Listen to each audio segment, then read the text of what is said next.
Nation, we are back. Let's get it.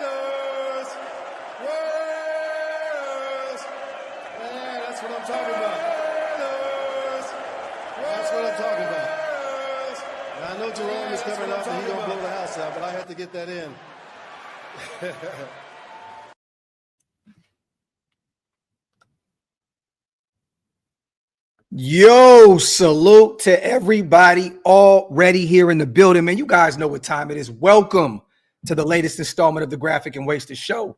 Or the Wasted and Graphic Show, whichever way you like to slice it. What's the deal, brother? What's good, my brother? Salute to the chat, the greatest chat in YouTube history. Make sure you guys get those likes up. That means you are. Well, what do we say around here, right? What do we say? You pay them bar tabs, or you wipe them feet. There you go. Why don't you wipe them feet before you step into the bar and pay your bar tab? How about that? There you go. That's a bar right there in itself. Make sure you guys also hit that subscribe button. We're trying to reach some new goals here. You know, Waste is trying to get to that 15K. I'm getting closer and closer to that goal of 30, man. We want to make sure we get there before the season starts. All we ask you guys is free. Hit that subscribe button if you guys are not subscribed yet. We got a lot to talk about today. You know, yesterday some news broke. A lot happened yesterday. Me and Wasted have not been on screen yet. I know a lot of people are freaking out. Like, why are you guys live at the same time? Because guess what? Sometimes you got to do what you got to do, right? Yeah, you can't stop the show to join shows and combine like Voltron. Sometimes you do you, I do me, and then we meet here in the middle on a Saturday, beautiful Saturday afternoon, and we get rocking like we're doing right now, right? Yeah, that's what bosses do, man. You form like Voltron, brother.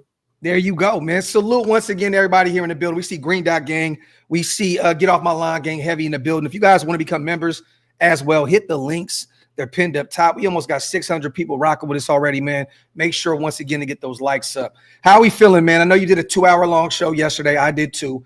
You know, we went out, traded a third-round pick, essentially trading the pick from Devontae Adams that we got from the Jets for our bridge guy. Well, I mean, he's a bridge, but, I mean, honestly, he looks like he's going to be the guy here, you know, for the foreseeable future. We went out and got Geno Smith, a Pete Carroll guy, man. How you feeling about it? I feel I'm happy, right? But, you know, if I'm being honest, when it first happened, you know, I was hoping that it would be Aaron Rodgers, right? Mm-hmm. But the more I think about it, you know, Geno Smith meets every metric that you need for a team like this, right? Yes. Like, he's not too old. Mm-hmm. He's not too young. He's seasoned. He also is a lot better than the people think. And I know you're going to get into that. We're definitely going to do that. But the thing is that if him and Pete are comfortable with each other, when you have a great quarterback and coach relationship, that's like 50% of what it takes to win in the National Football League. So we know that we've gotten better at a major position. I'm 100% happy, man. I said it yesterday. I like the move. I don't love the move, but we're here. We got a 34-year-old experienced quarterback that looks at our head coach, Pete Carroll, as a father figure. I mean, there's been several, we talked about this off screen. There's been several interviews out there, you guys, where Geno gives all the credit in the world to Pete Carroll. So this is going to be a guy that sees Pete coming back into the NFL, and he's going to go out there and lay his life on the line for Pete Carroll out there in Las Vegas. So it's great to see Pete Carroll go out there and get one of his guys that he knows is going to go out there and lay it all on the line at the quarterback spot in Las Vegas. Also, we got better, once again, like Waste said, at the quarterback position, you guys. We upgraded over our existing room. You love to see it. Should we upgraded over Jimmy Garoppolo. We upgraded over Gardner Minshew. You know, I like the move. Once again, I don't love the move. But we shall see moving forward. I'm going to put a couple things out there. I want to give a few people some credit as well, because yesterday we didn't really get an opportunity because we were both live and the news broke and we were just like shell shocked, like holy shit. Like yeah, man, because my show was going a whole nother direction. Yeah, seismic shift. Yeah, you know, we're talking about Andre James, we're talking about Nate Hobbs, and bam, we move a 3rd round pick for Geno. Salute to Mike Sando on Twitter. I'm going to put a few names out there. I'm going to put a few stats out there, you guys. Geno Smith moves indoors with Raiders, okay? His 50 Seahawks starts here. Indoors, 14 starts, all on the road. 30 touchdowns to 5 picks. A passer rating of 110.8. Phenomenal. Outdoors, 36 starts with 25 at home, 43 touchdowns, 31 picks, 89.7 rating. So this guy plays lights out indoors. That is a blessing to see. And guess what, you guys? He's going to play a majority of his, season at Allegiant Stadium indoors. There's also a few other things I'm going to put out there. Salute to our guy Alex over at Raider Ramble. Put this out there. Some great stats. He says, how do I explain the difference between Geno Smith and Aiden O'Connell? Geno Smith, number 1 in NFL completion rating in 2022. Number 1 in completion short distance, 2022. Number 1 in completion, the deep ball, 2022. Number 1 in big time throws, deep, 2022. Number 1 in big time throws, deep, 2023. Number 5 in completion rating in 2024. Number 3 in deep touchdowns in 2024. Aiden O'Connell threw 20 TDs in 20 games while completing 62.6% of his passes. So there you have it. I mean, this guy has a lot, there's a lot to go off here, with Geno, man. And I think that once again, he's under the Pete umbrella. So he's gonna be excited to go out there and go to war for his guy. I mean, how do you feel about some of the, reading some of these stats and seeing this? I mean, you see it on paper and you're like, man, and then you start seeing all these guys that watch tape. I really did my homework yesterday, you guys, and I was looking at a lot of the tape guys. I went and checked out our brother Sanjit. I went and checked out who's the guy that does the podcast with Vic and Tashawn. I forgot who it was, but he put a tweet out there that stated, Geno is like a film guy's, like that is like the best of the best when it comes to film. I did some homework on it, man. Geno is phenomenal, you guys. And mind you, 30th ranked offensive line last year. Couldn't run the football. You already coming to Las Vegas with the better O-line. When JPJ took over last year, you guys, at center, we were a top 10 offensive line. Yeah. So we already have a better offensive line in the building now without Alex Cappa, without the draft, without free agency than Seattle has and had last year. So, look, I'm excited to see what this guy can do in Las Vegas, man. Bro, and also the thing is when you start talking about, our line, and you start talking about Geno Smith, when you start talking about the advanced metrics, is a stat filler's dream. You know what I mean? Like this guy, when you want to go into like PFF grades, and I don't know how much stock that you put in the PFF grades, but he has an 82.5 overall grade, 81.9 passing grade, 62.9 rushing grade, and he's a guy that is a top 11 quarterback as far as advanced metrics. Yeah. So, and I know a lot of people don't really put a lot of credence in that, including myself, but it's still out there. But to me, it's still tangible information because Geno is the kind of quarterback that if you put him in the right situation, if the wind and the earth rotates on the right axis, things can happen in a very, very, very positive manner. There's some quarterbacks that it doesn't matter if you put Jerry Rice next to them, they won't win a Super Bowl, they won't win a playoff game, right? Yeah. Geno Smith is one of those quarterbacks where he's one of those guys that if you can elevate the talent around him, his play elevates with them. Yeah. And look, I'm gonna tell you something, man. This is exactly what we needed. We don't have a shitload of money tied up into the quarterback position, so we're able to build around Geno Smith. Now, I know a lot of people are saying, well, man, you're probably gonna have to pay him north of $40 million. But in today's quarterback market, that $40 million with the salary cap going up is not going to look the same. $40 million in today's salary cap is like $28 million. And that's middle of the pack money, you guys. That's 12 to 15 range in terms of where he is ranked and what he's being paid. So essentially, you're paying him his value.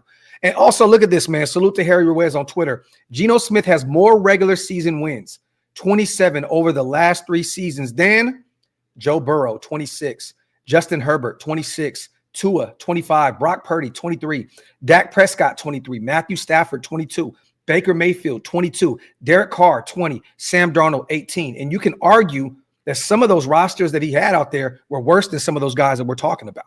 Oh, 100%. So, look, man, I wasn't essentially big on this move. And to be honest, to be determined with me. You know, I want to see how this thing rolls out. But once again, the ties to Pete Carroll. And for those who didn't know, also, Greg Olsen is his former quarterbacks coach in Seattle, where he was a Pro Bowler, I believe, in 2023. So the last year of Pete's reigns out there in Seattle as the head coach. So, you know, there's a lot of familiarity here, you guys. That was actually the best year of his career. Yeah. Yeah. That was the best year of his career. I mean, look, man, this guy, you know, I mean, coming out of college was phenomenal. Yeah. Phenomenal coming out of college. And then when you start talking about, yeah, I remember those West Virginia days. Yeah, he lit it up at West Virginia. Yeah. Right? Yeah. Last year, I think he was third in the league in passing percentage. He had a 70.4 completion percentage last year. And this is the thing. It's not like he was dinking and dunking because, you know, he was passing at 7.5 yards per attempt, man.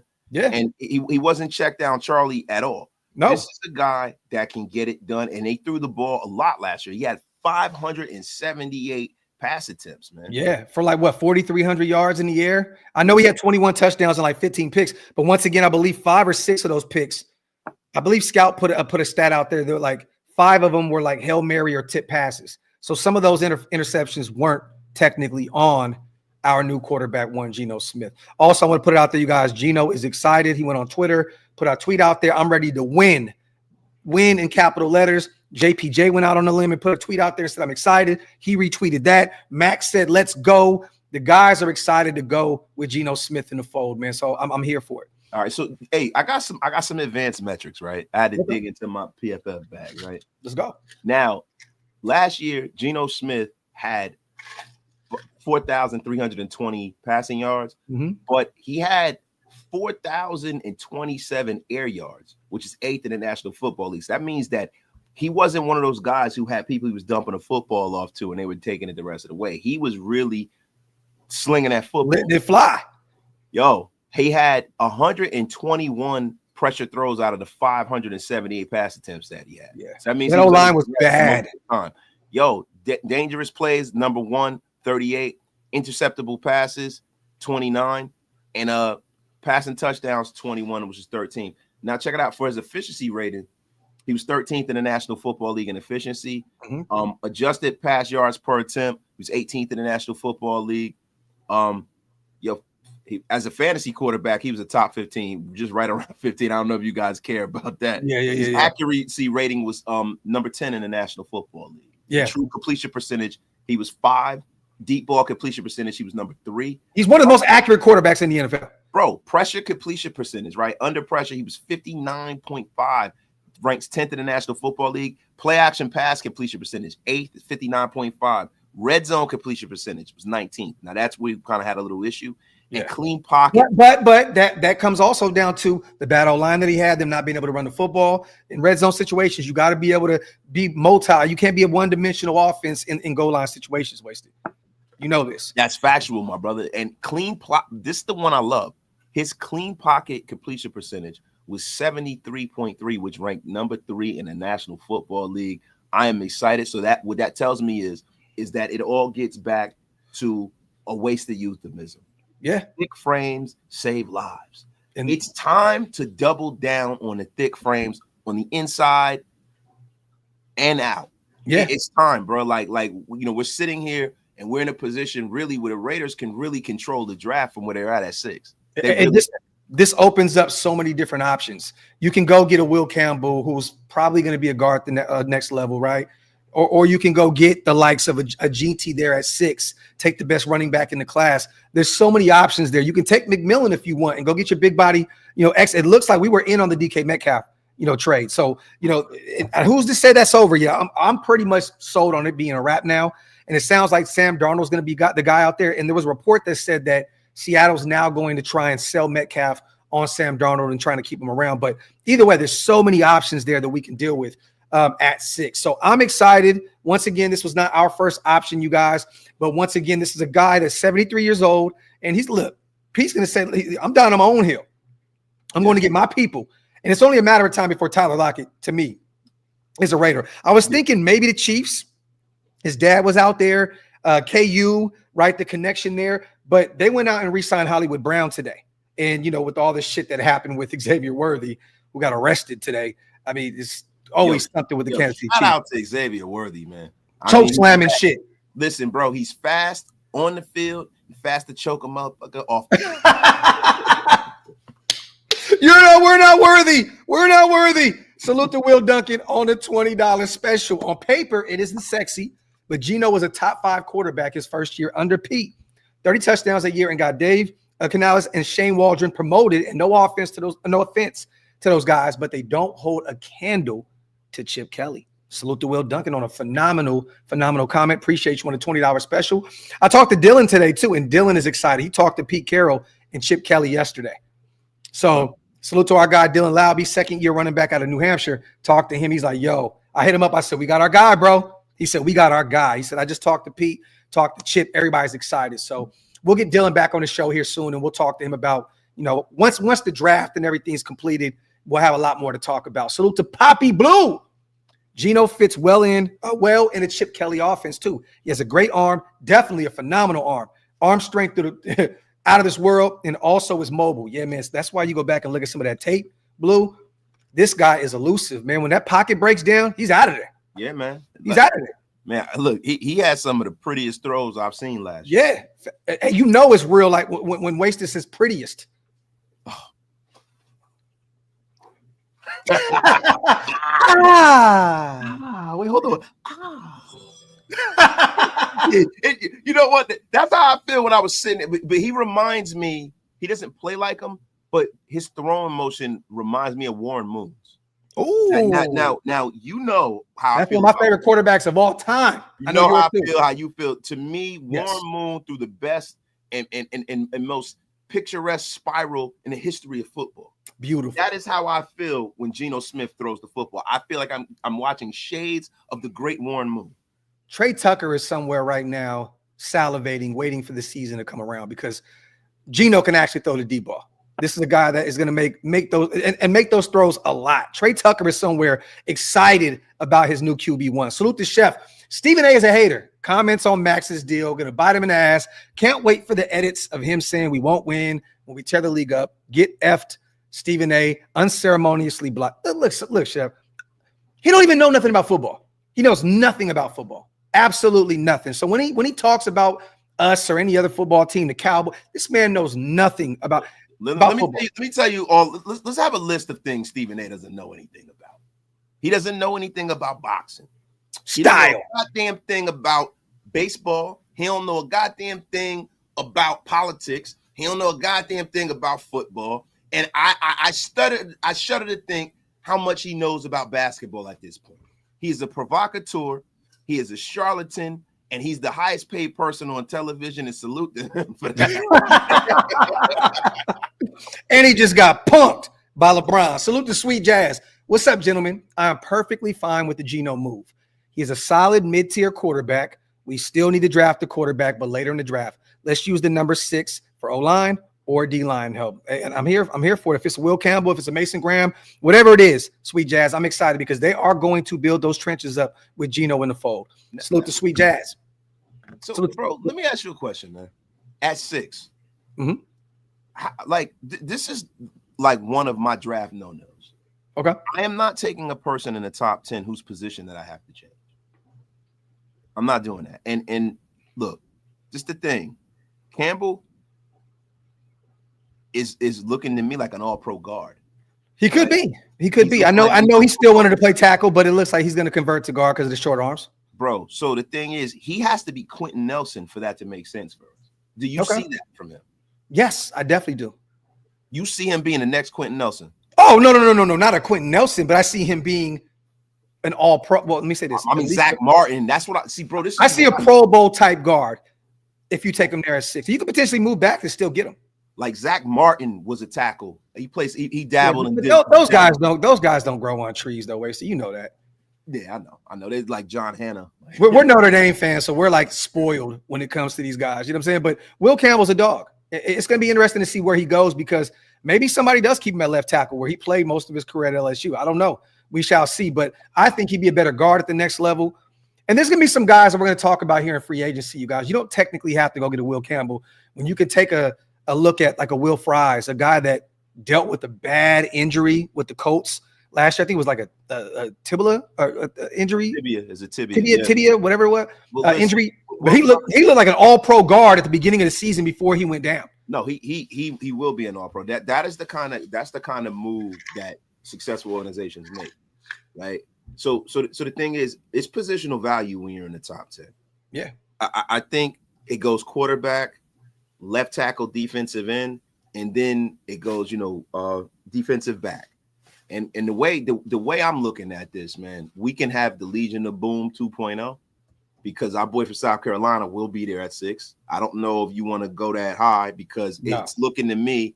It's the thing, though. It's looking to me that I don't think the Raiders are going to sign. I think if they I'm so happy you brought that up because we're going to talk about that during the free agency. I already have that whole conversation. All right, so I'm gonna put a pin in this, please, because I'm telling you, bro, because that is a kid that if you trade back, pick up some extra draft capital, I am all for taking a young pup out of South Carolina. That dude is a baller, bro, baller.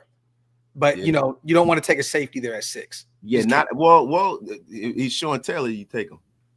I mean, but that's Sean Taylor. I'm just saying. If he's this is to be determined. You know what I mean? But I don't think that they're going to want to pay a safety in free agency. You know what I mean? Like we still have a ton of money, and we're going to go over that here in a second. But I think we're going to honestly probably go get a safety in the draft and then run it with. We just pay Palomar some starter money. He'll be one of the starters. We got Trey Taylor out there. Former 7th round. They want to see what he got. What he has. LOB. Yeah. So LOB. We got I'm trying to tell you, bro. You got these DBs over 6'1". You got guys that's over 6'1". But Pete Carroll got all those guys in the mid rounds. Yo, and I'm gonna tell you a guy that we keep an eye out for in the late rounds. Tommy Hill from Nebraska. Okay. Tommy Hill from Nebraska, man. He's a converted wide receiver like Richard Sherman, 6 foot, long arms, rangy guy. But keep an eye out for Tommy Hill, man. Leader. Just one of those solid corners. He's not one of those guys who's going to intercept the football all the time, but he's one of them guys that'll run step for step with you and bat that ball down, man. Like kind of and he's not as athletically talented as Namde, but he's that kind of corner. Yeah. So to El Chito, yo wasted. I know you love your linebackers. Check out Tasavi Nomura, I believe, and y'all think we still draft a quarterback. Keep up the great content. That is the linebacker from Fresno State. Yeah. 6'1". I like him, man. Listen, man, I love my Usos, man. Yeah, he's 221. Yeah, yo, he didn't have a ton of production last year, but he had 109 tackles last year, man. He was active last season, bro. No. Oh, you're right. Total tackles. He had 68 solo. Yes, he had 109 tackles. Man, that boy was everywhere. Yeah. I mean, hey, if that's the way, if that's where we're going, that's where we're going. And you can look. Yo, Grab, he is exactly what. When we talk about linebackers, Grab has this thing about, because we grew up in the era of Junior Seau, Ray Lewis, sideline to sideline linebacker. Yes, he is that kind of linebacker, bro. I love that kid. Yeah. Well, hey, that's an interesting name. Now we get a chance to do some more homework, but definitely a kid that I'm looking at. I was going off of ESPN. He had no sacks, no forced fumbles, no picks, but 109 tackles.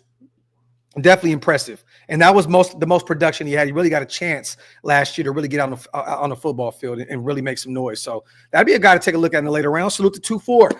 Is this a Raiders live content show or 2/4 of a Jodeci come and talk to me video? Raiders news throughout the YouTube universe and galaxy. I'm confident with what this front office and organization is doing. Salute to 2-4 and the $10 special. Sure. I say, I don't know about you, but look, I got my Seattle Raiders outfit on, bro. I see what you're doing here. You know what I'm saying? People didn't get it, man. I'm like, damn, what are we doing here? Like, you know what I mean? Like 2-4. I thought you would have had it. And then when you come over here, it's silver and blacked out. So what we're doing is we are showing you guys the trajectory of Geno Smith's career. Like we're using our wardrobe as an analogy for Geno Smith. There you go. Thank you. It's almost like an independent film. Yes. Salute to Shalib gifting 5 Raider Nation Unlimited Raider Wasted Talent memberships and 5 OLV Raiders Network memberships. Our brother Shalib, we appreciate you so much. If you guys missed out on those 5 apiece, hit the links up top. It definitely keeps us with the lights on over here at Shieldmore. Also, man, once again, salute to all the new Green Dot gang and Get Off My Lawn gang here in the building. We appreciate you guys so much. I want to ask you this. Do you think that this takes us out the running? Because Tashawn put something out there today that the Raiders will still potentially take a quarterback early on. I don't agree with that. I don't with Geno getting an extension here in the next few days. It's going to be done, getting paid roughly $40 to $45 million. Sounds like it can be a $4 or $5 million or 4 or 5 year deal, right? So he'll be here for the foreseeable future. This is the plan that I have. There was a lot of rumors at the combine that we were excited about Quinn Ewers and Jalen Milroe. Yeah. I think at this point, if Milroe falls to the third, I would take Milroe and sit him for years, allow him to sit with Chip, develop in that offense, and then you may potentially have your guy of the future. Not a big Quinn Ewers guy at all, and I'm not a big Jalen Milroe guy. You know that. But I think if he was allowed to sit at least 3 years, the Aaron Rodgers, sit down, sit him for a little while, allow him to see the NFL and the speed of the game and learn behind one of the most brilliant offensive minds in Chip Kelly, I think that would be a good move to make if you're going to get a quarterback there in the mid rounds. So this is the thing about Jalen Milroe, right? This is why I know that you are doing something that I'm surprised that you're doing. I am surprised that you are looking at the helmet and you're scouting the helmet. You're scouting the helmet, brother. You were looking at him and you're seeing Jalen Hurts. That's what you're seeing, bro. No. You're seeing Jalen Hurts, bro. I think Jalen Hurts is better. Bro, he's 6'2", right? Which is cool. Bro, you're scouting the helmet. No, bro. Listen, bro. I've heard you destroy Jalen Milroe. Bonus, man. You have destroyed Jalen. You couldn't stand this guy, bro. Now you would draft him. I'm saying if I am the Raiders and they're impressed with him, and that's the route they want to go, and he's available in the third round, you take him and you sit him and you develop him. That's all I'm saying. I mean, bro, we know that the athleticism is there. Look, I can get with that, right? I'm not a big Milroe guy, but the thing is, what you can't deny is that he has elite athletic traits. Yes. And he's 6'2", so you know me with under 6'2" quarterbacks, right? Yeah. That's one of the reasons why I'm kind of out on Dillon Gabriel. I like Dillon Gabriel, but I would take Dillon Gabriel if I knew that I was drafting 2 quarterbacks. It would have to be like RG3 and Kirk Cousins, right? Yeah. He wouldn't be my quarterback of the future unless he came in and just blew your socks off, right? Yeah, yeah. But with Quinn Ewers, right? He is a very talented young quarterback, bro. And I think that for me, I'd rather see him be the guy that the Raiders develop. Right? I would rather do what you were saying earlier on in the offseason and just go pay Zach Wilson $3 million for a year, or give him a 2-year deal, 25 years old, former number 1 pick, and don't even spend any draft capital in this draft and get a quarterback. Oh, look, bro, that to me, that's the most to me, that's the most appealing metric, right? Because for the Raiders, right, you got to look at the timeline that we're on, right? They went out there and what they did was they crossed quarterback right off.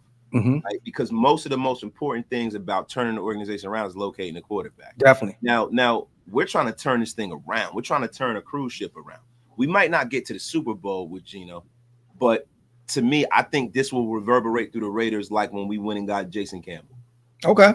When we got Jason Campbell, that turned us to instantly a viable football team. We're a 500 team. We were 500 after being terrible. Terrible. Even with the pieces, we didn't have the greatest roster at all. Yeah, with Jason Campbell, and he turned this thing around. And the thing that we have now that we didn't have is financial flexibility to add to the situation, right?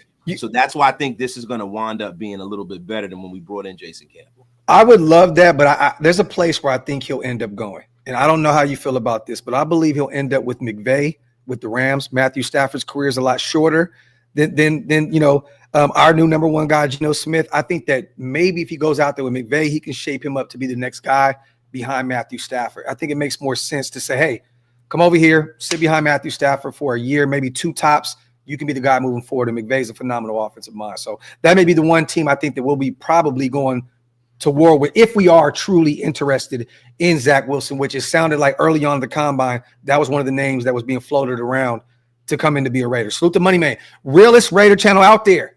First round Sanders, Gene T, Will Johnson. Second round Milroe, a running back. Raf, come to Vegas for Mania Fam 707. Salute to the 707. Fairfield, Vallejo, Vacaville, all my 707 people, man. Appreciate you guys out there, man. Money Man, I can't do the Mania thing this year, man. I got too much going on.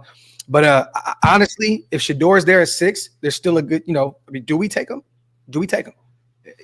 I don't think he sits for as long as Geno's contract is going to be. I don't think you sit Shador. And there's going to be so much noise. I said this on yesterday's show. Let Geno throw a pick, 2 picks in one game. All you're going to hear is Shador. Do you want to do that? I don't think Shador going to be there. I think it's the reason why the Browns did what they did. They had to, but I think the Browns are probably going to take him. Okay. You know what?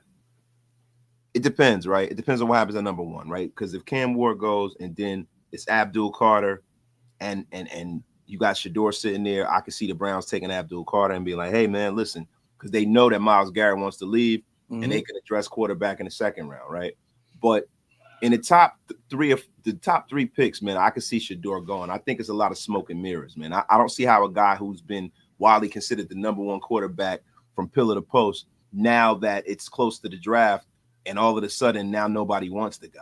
Yeah, something just stinks to me about all of this. Facts. Salute to Nav, man. Talk that shit wasted. Becton draft trenches. Salute to Nav. I would love to have Becton in free agency, but I do believe he's going to be very much overpaid because of Trey being off the market, the number 1 guard. I think Becton's in for a nice payday. If we went off his spot track, I would definitely bring Becton in on a 3-4 year deal. But once again, he's a guy that kind of scares the shit out of me, right? He went from tackle, dealt with some injuries with the Jets, went to a guard, and one of probably the best O-line in the NFL in Philly. And that can be smoke and mirrors. He can come into a new situation, and this could be a Trent Brown type situation for us where it just doesn't truly work out. The injuries can pile back up. But Trent looked good when he was out there, when he was hurt, when he was healthy. Don't get it. Yeah. I mean, but you just never know. Salute the Nav, man. The space.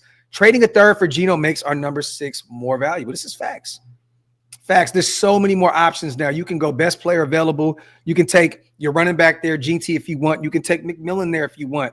There's so many different options. This opens up the playbook, so to speak, for us in the draft in round 1. I'm excited. Salute to CGR. Appreciate that fire content. Salute to CGR, my guy, man. And salute to Raider War Report. Geno's going to cook in Kelly's system. I agree. Salute to York World.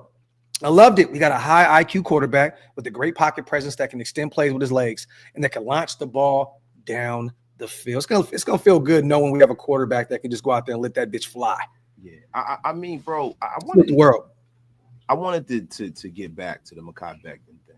Okay, bro, when you take a guy who was drafted and was widely thought to be a generational tackle coming out, right, and you send him to the New York Jets. And there seems to be a common theme here, right? Our starting quarterback was drafted by the New York Jets. Mm-hmm. The media destroyed Geno Smith. Then Geno Smith leaves the Jets. He goes somewhere else, and he comes to the Giants. And they use him as a scapegoat to bench Eli Manning. Yeah. Right? So the New York media just destroyed Geno Smith. They made fun of Geno Smith getting his jaw broken by Ike and Pile. I mean, just, a guy who probably should have never touched Geno Smith. A guy that got cut and really never played in the NFL again. And, it's just the way that they made it all like it was completely Geno's fault was crazy. And I see the New York media do this to a lot of players, bro. There's a reason why there's so many busts on the Jets and the Giants, especially now in New York. Yeah. Especially now. And it takes a person that is special to be able to withstand the pressure of the New York media. Let me tell you something about Mekhi Becton. If he stays at guard, I think that guy will be a perennial All-Pro. And I'm all for. I have no trepidation. I have no doubts that bringing him and putting him next to Jackson Powers Johnson and Colton Miller will bro. That'll be like car insurance again. I'm telling you right now, this is a borderline Kelechi Osemele kind of move, bro. This is an interesting one right here as well. Salute to Brian. We should draft Armand M'Bou at 6. Now, this is the tackle from Missouri. He's gaining a lot of traction, going up a lot of draft boards. Played last year, I believe, majority of the season at right tackle. So if you get him, you essentially have your starting right tackle. But what do you do with Glaze at that point? Do you go another year? You can move him to guard. To guard? I mean, we could because he played both. Bro, listen, this kid M'Bou, and this is the kid. I was going to get into this, bro.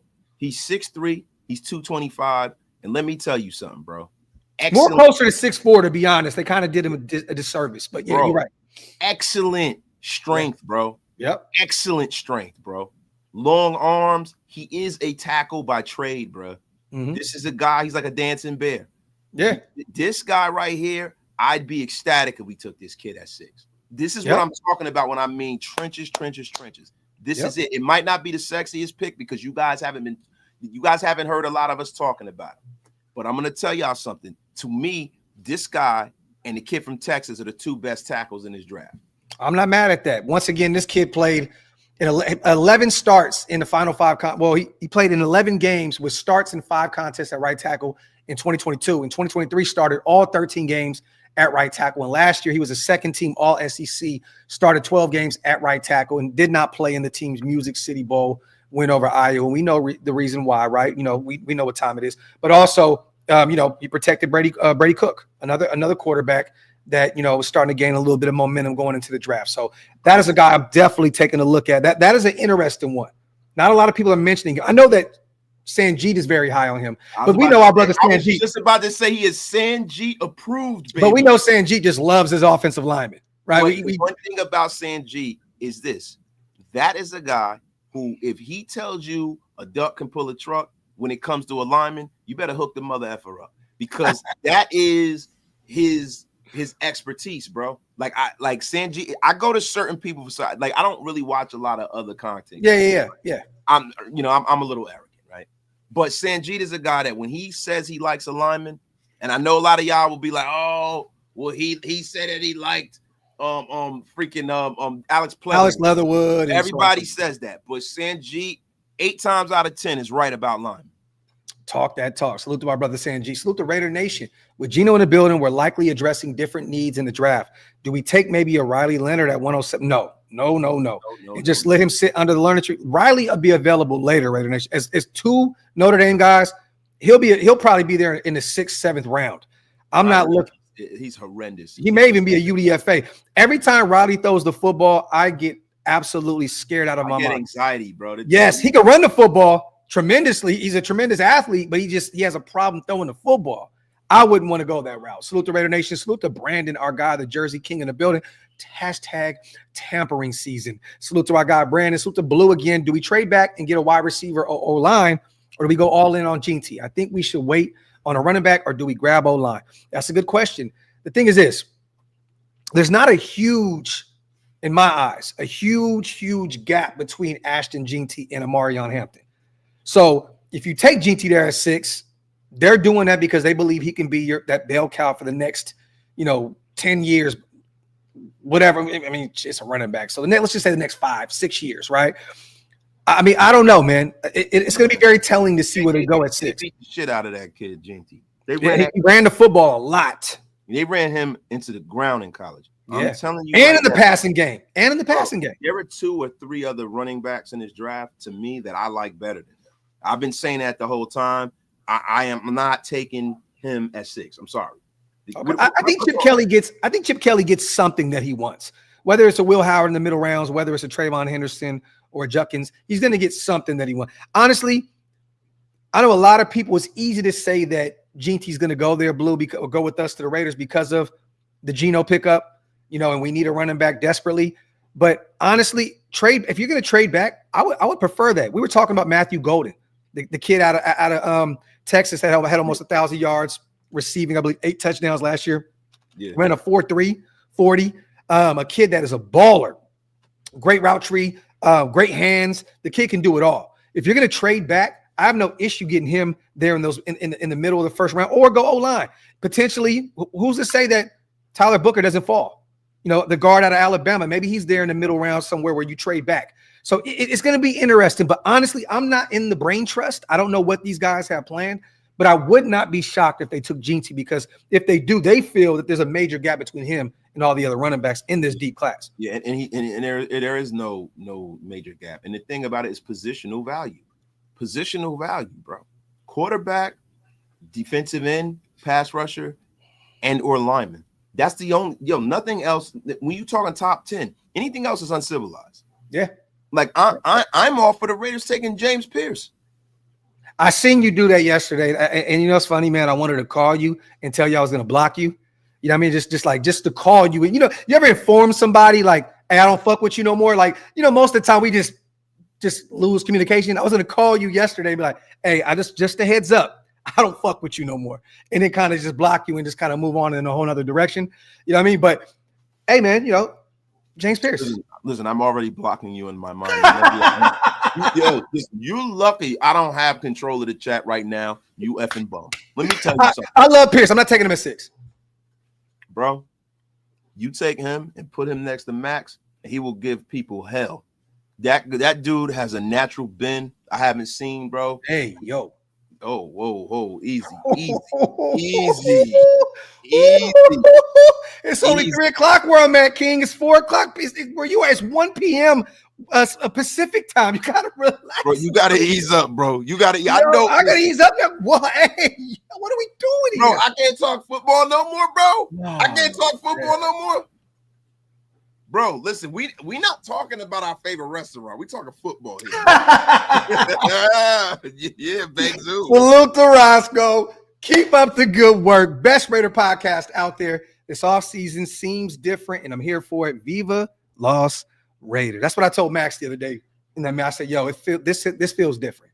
This feels different. You know what I mean? And Roscoe, we appreciate you, man. That's what she said, graphic. Thank you, Roscoe. I appreciate you, brother. Salute to Silverback. Following this trade, who's your top? We're about to go over that right here in a second, you guys. I promise we're going to get off the Geno train. I just want to catch up real quick on all the supers. Don't want to disrespect the chat. And then we're on to the next part of the show. Blue, now that we have our quarterback for the next 2 years, possibly, do we trade back? Okay, I think I read that. Wide receiver or possibly GT. I feel like we should wait on the running back. Salute to my guy, Blue, supporting us. Salute to Blue on becoming a member as well. My guy, I appreciate it. Bro, is that an Oakland hat? Yeah, that's an Oakland hat and an Oakland jacket, bro. I rock with that heavy, man. I rock with that heavy. The A's have the best baseball gear in the world, and I'm a diehard A's fan, so I love that. Salute to my guy, Blue. You agree, too, and you from New York. No, listen, I'm going to be real with you. The Yankees, the Dodgers, and the A's have the coldest stuff, yo. I love their stuff. Talk that talk. Salute to Nav. The Mets stuff looks nice too. Who? The Mets stuff looks yeah. Nice. Yeah, definitely. Salute to Nav, man. Welcome home, Geno. Raiders. Salute to our brother, Nav, man, in the building. Salute to J Raider 916, my hometown of Sacramento. Didn't want to say nothing, just wanted to support what we're doing over here, man. Appreciate you on the $5 special as always. Salute to my city and salute to my guy, Raiders 916. J Raider look like he just punking us out. Yeah, I'll see you. You better give me that content. Cholo, man, I actually have that up behind the scenes right now. We're going to go over that here shortly. Per over the cap, Raiders sit at 50 mil in cap space. Yes, trust me, because I have my free agency already set in stone, Cholo, man. And we're going to go over here in a second. And then Wasted has a few players that he has in mind as well. We're going to go over our free agency predictions before Monday comes around, because you guys, I know free agency starts Wednesday, but it realistically starts Monday. Simple and plain. Shit's going to start going off the Richter come Monday. Salute to Marcus. Membu or Hampton at 6. No, you're not taking Hampton at 6 at all. And I love him, Mario Hampton. McCord in the 4th. I like that. I would take Kyle McCord out of Syracuse in the 4th. I'm not mad about that at all. I like Kyle McCord, man. Me too. McCord, I think going to be a starter in this league one day. Yeah, but Marcus, if I had to pick one of those guys at 6, it's going to be Membu over Hampton. All 10 times out of 10. If I'm taking a running back there, and I love Amarion Hampton, I probably take GT there, and I love Amarion. But if you're taking a back there, yeah, I go the other route. Salute to pessimistic Frank. O-line. Raiders. And there's going to be a few guys we're going to talk about here in a second, free agency-wise. We also could drop back a few and add some picks, which is the Seattle Seahawks special, the Pete Carroll special. I can see it happening, man. We just lost 1 pick. I think we have 9 picks now. 9 picks. We lost that 3rd. Well, technically, did we lose it? We got Geno. We got a quarterback. So, salute to Marcus. Geno signing is huge for Trey Tucker. I just talked about that. Geno loves the slot and tight end. Just need to establish a run game in this draft. Marcus with a haymaker. I love it. And salute to Raider War Report with a $50 haymaker over on Wasted Side. We appreciate you, brother. That means a lot to us. Trade back with Dallas and hopefully get another second. I did that yesterday in my mock draft. And I want to go over that. Draft Membu or Tyler Booker in the 1st, which I'm not against at all. Take Savion Williams. He's a dog. Jaden Higgins in the 2nd. Put them on the outside. Jacoby in the slot. Take Tootin in the third. Who's Basul Tootin? I gotta look that up. Speed kills. Salute to our guy, man. Raider War Report with a $50 haymaker. I gotta do some homework on that kid. Let me see. Well, look, man. I mean, bro, when you start talking about, I'm just looking at my free agent list. I'm trying to figure out who the hell that is. Yo, I'm looking at my free agent list, bro. I'm going crazy right now, man. Sorry, is that a name that we shouldn't be saying? Wait. Basul Tootin? I thought he got me, bro. I was like, you know what, man? What are we doing here? What are we doing here? Yeah. Like, that's why I didn't say anything, bro. I didn't say anything, bro. I haven't heard of the kid. Virginia. Yeah, I haven't heard of the kid either. Salute the Nav man. I haven't heard of him before. I ain't even gonna stunt you. Needs noted. The Jets draft rookie quarterback. They leave the Jets broken rookies. Other teams fix them, and you have Sam, Geno, Sanchez, maybe Zach in the future. All Jets quarterbacks. Draft needs attention after. Salute to my brother Nav man with a bomb. Appreciate you, brother. You ain't never lied. Salute to Terrence. Go get that beast from Rutgers. Oh my God, he's a beast, bro. I watched him at the Shrine Bowl. I met him. Good kid, bro. I think I got an interview that I uploaded with him. I believe. Yeah. You know what I mean? But good kid. He's a monster too. Yeah, that is literally Dalton Wagner reincarnated with a better skill set. Dalton Wagner with talent. Yeah. Well, we still got Dalton Wagner's that have talent. Dalton's still on the team. He's still on the roster, so we shall see where he is this year. Really hoping 2 quarterbacks go high in either Carter, Hunter, Graham fall to 6. I think it's going to be Graham, Joe. If so, I'm running to put in my pick. If not, trading. I would love. Could you imagine if Trav fell to 6? And it could happen. Can you imagine if Travis Hunter dropped to 6? He won't. Bro, I'm taking Trav. If he's there, I'm taking Trav. There's no fuss about it. He won't. Like, bro, that's not happening, bro. Like, I don't even want to. Like, come on, bro. He won't get past the New York Giants. We're gonna go over some safeties here in a minute, Blaze. He said, "Take Andrew Mubaka, Mabuba. I can't say. What, the kid from Detroit, from Texas? Oh, no, I thought you were talking about because you know what? It's hard. I thought you were talking about Melifanu. Oh, nah. You talking about free agents? You talking about a college kid? Yeah, from Texas. Okay. I always butcher that name, but I'm not really too much familiar with the kids' game. I'm not even gonna lie to you here. I'm not gonna act as though I gotta do some homework on. Would you trade back to 24 for Ryan, you son of a bitch. Salute to Steve Jones. This was inevitable. Pete keeps a black quarterback. Talk.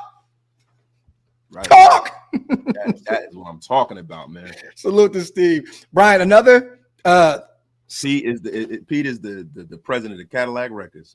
Brian, hold on. Yo, Brian, hold on to that. Hold on to that comments because he's going to be one of the guys on my short list of free agents. So stay tuned. He said, and get our nickel Barron. I believe he can also play safety. That's the DB from Texas. That boy's a monster. If you trade back, I'm definitely taking a look at Barron.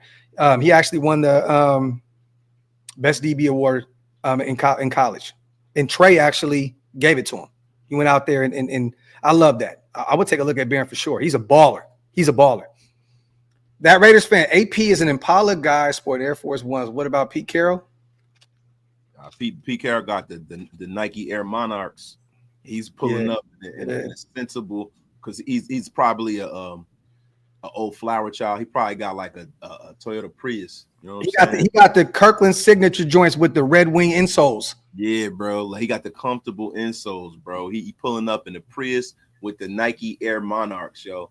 The dad shoe 101s, bro. The Costco specials with the Red Wing insoles, bro.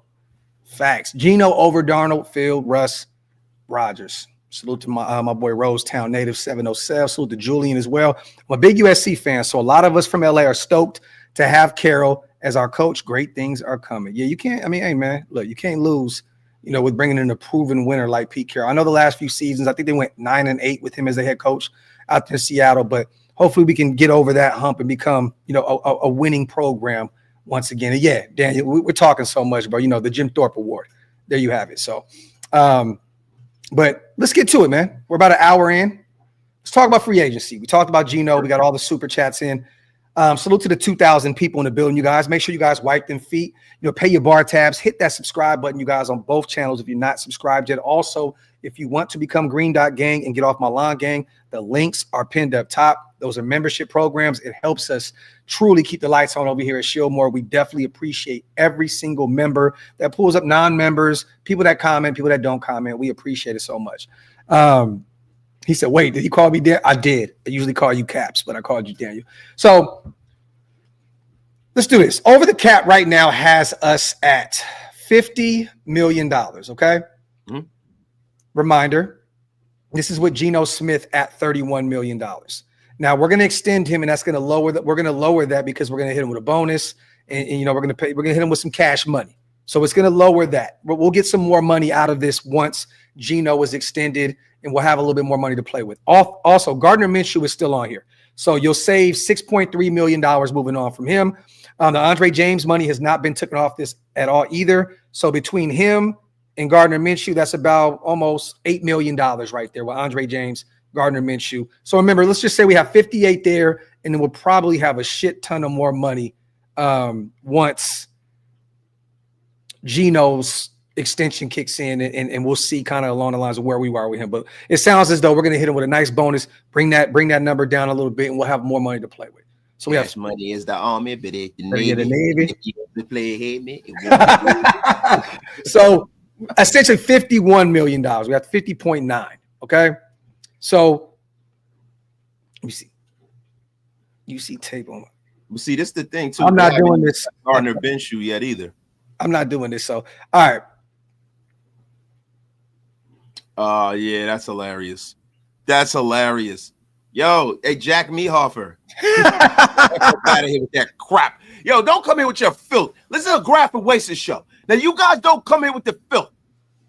You're gonna get unceremoniously blocked with this crap. Slow it down the process. I like what Cook looked like at Missouri, but I did not like what he looked like at the Shrine Bowl. He looked like one of the worst quarterbacks there. Kyle McCord looked above and beyond better than everybody that was at the Shrine Bowl. Like, real talk. So I like Cook, but that is a super developmental type quarterback to me. He didn't shine at all to me at the Shrine Bowl. Salute to Nab, man. Once again, Legion of Doom coming soon. Raiders. Right, salute to my guy. Black. You know what's crazy, man? It is so great being on the screen with you, bro, because I literally just paid my credit card bill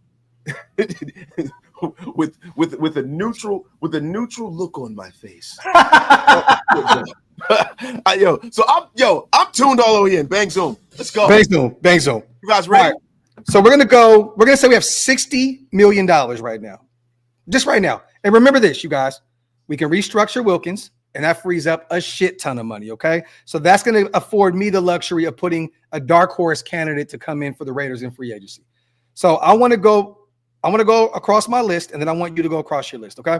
All right. So I'm going to start off with, once again, you're the one that brought him up first in the nation. It makes sense. Zach Wilson, $3.3 million. This is all spot track, you guys. 1-year deal. I think this makes sense. It doesn't put you in the pressure cooker to go get a quarterback in this year's draft. He's 25 years old, former first-round pick. There's a ton of talent there. He just needs to be in the right situation. And let's just say, God forbid, something happens to Geno. You have a former number one guy there who's had some real live bullets at the NFL level. All for that. Zach Wilson, 3.3, 1-year deal. Okay. Now, I'm going here. The second guy, former Pete Carroll guy, corner, one of the top corners in free agency period. I know a lot of people say Byron Murphy, a guy that can play in the slot, play outside, phenomenal athlete. I would love to bring him in as well. But I just think that DJ Reed makes a ton of sense. Played under Pete Carroll in Seattle for 2 years, had 4 picks. He's been a real blessing in disguise for that defense with the Jets these last 3 seasons. His spot track is $14.7 million on a 4-year deal. I'm doing that all day, every day to potentially bring in your number one corner of the future. Or let's just say he'll be a high-end number 2, which he was behind Sauce Gardner out there with the Jets. 14.7 4-year deal. Because Sauce Gardner don't hit nobody. Yeah, I know, right? Now, I know a lot of people are not going to go with this, in which that's cool. I understand. But I'm still a firm believer that this kid can be a baller at the next level. Well, not the next level. Whatever team he goes to next. He was in a shitty situation with the O-line. They had one of the worst ground attacks last year, but he still had over 1,000 yards every season in the NFL. Alabama product, Najee Harris, $9.2 million, 3-year deal. So roughly you give him a $30 million deal, somewhere around that, $30 million range, 3 years. Guarantee money is not going to be crazy, but once again, Najee Harris, he kind of fits the billing of what Pete Carroll wants at the running back position. He can be a bruiser. He can get it done in the passing game. And then that essentially takes you out of having to get Gene T there at 6. You can go get a running back there in the middle rounds and not have to worry about it. Najee, 9.2, 3-year deal. This one, I'm not big on this as well, but Wasted kind of brought me back down to reality a little bit and saying wide receiver 3, which is cool, makes sense. And then you can go get one in the draft and potentially you can run it. Tyler Lockett, to me, I'm just kind of waiting for that alert to hit my phone. Yeah, that he's going to be a Raider. $7.7 million, 1-year deal. That's nothing for a former All-Pro, a guy that can give you some reps in special teams. I know he's getting up there in age. I think he's going to be 33 years old this year, but he's still productive. He's not the same guy he once was in Seattle. He played all 10 years in Seattle, a Pete Carroll guy. I just think this makes all the sense in the world for Tyler Lockett to become a Raider. Now, if he wants to go to a situation like Kansas City, if they're willing to bring him in and he wants to go win now or goes to Buffalo or one of those teams, I can see it. But I just think the familiarity is there with Pete Carroll. I think Pete's going to be on the phone. Yo, pull up out here. We got something going. We got Geno out here. You're already familiar with him. Tyler Lockett, 7.7, 1-year deal. Okay. Easy mode. I was going to put Chris Godwin in there, but I'm going to be honest. It's just too much money for a guy that has been injured damn near every year. I'm worried about that. Yeah, man. He's going to look great the 3 games he plays, and then the other 5 or 6 he's sitting on the sideline. It ain't going to look so great. Yeah. Another guy here that played the majority of his career in Seattle, had a couple years where he bounced around a little bit, went to Kansas City, went to Green Bay. He's been back with Seattle these past 2 seasons. A guy that has played defensive end before, D tackle, left side, right side, nose tackle last year for Seattle. He is getting a little long in the tooth here. I think he's 32 years old. But Jerron Reed, a guy that is still very productive, played in all 17 games last year, had 4.5 sacks. The guy can get to the quarterback. He's not only good in the ground game, but he can actually get to the quarterback. And in 2023, he had 7 sacks. From as a defensive end out there in Seattle. So we can move across the defensive line. And his spot track is only 5.7 for a 2-year deal. This is a guy that has familiarity with Pete Carroll, and he's an upgrade over John Jenkins at the nose tackle spot. So I got Jerron Reed, a guy once former Alabama guy, former Pete Carroll guy, and once again he is an upgrade over OG John Jenkins, who played well for us these past few seasons. Yeah, okay, that's man. Shout out to John Jenkins, man. Yeah, facts. I'm going Spill here, 2-year deal, $10.4 million per. Got to bring your guy back. He's an anchor on that defense, a leader in the locker room. He's only 29 years old. This is a guy that I think we all can agree with. We need to bring him back into the fold. I think Max is going to probably be pounding the table for him. Rob Leonard, Patrick Graham, all those guys. Bring him back in. And once again, he's still fairly young, and he can get it done for the next 2 or 3 seasons. So Spill 10.4 for 2 seasons. They have Kuntz on spot track. I'm not going to go off the spot track. You guys have him at 20 million, which makes no sense. I guess they just didn't put into account that he was injured. I'm going to go Kuntz 10 million for a 1-year deal. 1-year deal. Right. And you can add a couple dollars to that if you want with incentives. His market, he's going to have a robust market. I'm not saying he won't, but I'm just saying if he would accept a 1-year prove it deal with the Raiders, 10 to 12 million per, I'm bringing him in. The only thing he's going to prove to you is that another team going to pay him a shitload more money. Maybe. I mean, we should see. But once again, he is coming off of devastating injury. So maybe you can say, hey, we'll put this heavily incentivized. You can go get more money. But right now, that 10 to 12 million range is what I would pay for the likes of a Malcolm Kuntz. And that puts you at $61 million there, Wasted. $61 million.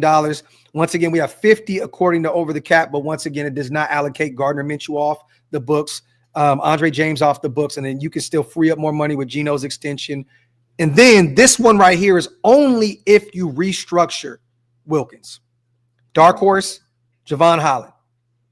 $15.1 million 4-year deal, still really young, 25 years old. Or Merrick, $15.7 million deal for 3 years. This is the Dark Horse category with Wilkins being restructured because they're probably going to work their way out of, I think Merrick's going to outprice himself out of Las Vegas, which I would love to have him back, but ton of money. And that puts us around $76 to $77 million on the cap. So, and that's once again with the restructure with Wilkins. That's why I think that the idea of that you brought up, and I did it in one of my mock drafts, was taking the kid out of South Carolina pretty early and getting your safety, getting your Legion of Boom on and bringing him in and him be the guy of the future. Yeah. I mean, look, bro, I think it all depends on how the Raiders can move in this legal tampering period. Mm-hmm. You know what I mean? Because there's some names out here where you can plug some major gaps and you can really swing high. That's what she said. Yeah, whoa, bang zoom graphic. You've been hanging around me too damn long. Yo, but all right. So we can all agree that as a fan base, we can kind of identify where we are lacking, right? Guard, huge hole to fill. That's what she said. That's also what she said, graphic. Wait, but in all seriousness, there is a guard that is in free agency. There's a few guards. It's a very robust guard market. Mm-hmm. I think the Raiders, if they're going to spend big, it should probably be in the guard market, right? And there are three guys that I want to bring up.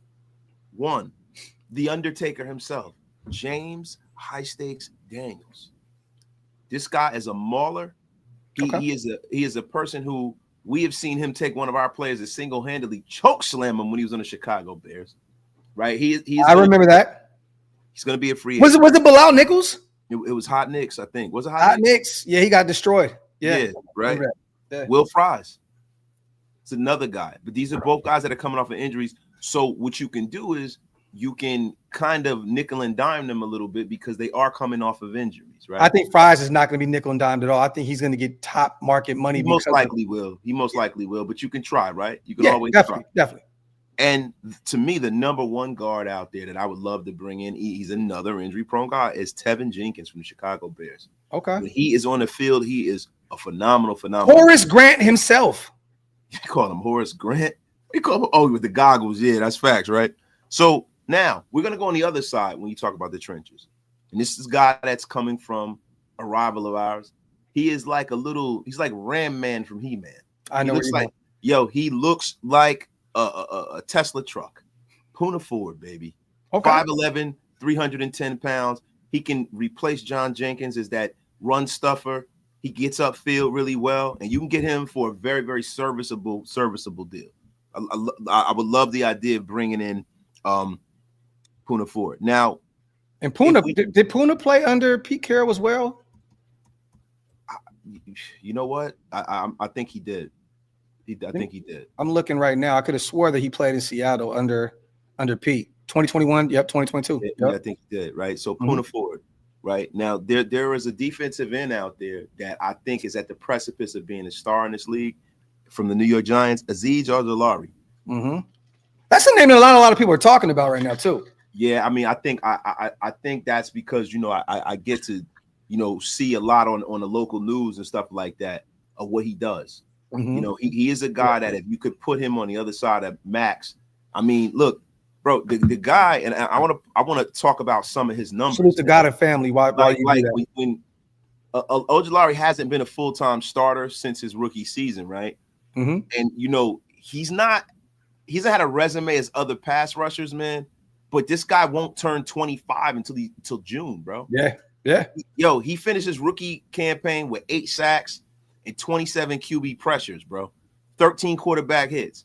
And got more opportunities to shine. And then, with Kayvon Thibodeau going down with his wrist injury, man, he has 6 sacks, 7 tackles for loss in 11 games, bro. 10 QB hits. He is a guy that I'm telling you is right at the precipice of breaking out, man. Yeah. You know what I mean? So he's a guy that I would bring in, and you could probably get him, to come in here, coming off of an injury on the cheap. And even if he's not your starter, he will definitely be one of those guys that can give you some instant pass rush off the bench. What we thought Janarius Robinson could be? What happened? What we thought Janarius Robinson can be? Yes. J-Rob. Definitely. Hey, Silverback, Bobby Wagner went back to the Commanders on a 1-year deal, brother. And when you start talking about because I'm going defense and trenches. I'm not thinking about none of the running backs. It's too many young running backs in this draft to where you can wait into the 4th and the 5th round and double up and get a guy that's possibly a starter, right? Mm-hmm. So there's a guy from the Detroit Lions, another guy who kind of like not a full-time starter that's on the precipice of being better than what you would think, and it's Ifeatu Melifonwu. Okay. From the Detroit Lions. He is a guy that I would bring and add into my safety room. I think that he is a guy that is a startable safety, man. I really do. I think he's a guy that you can plug in on the cheap and start him opposite of Isaiah Palmel.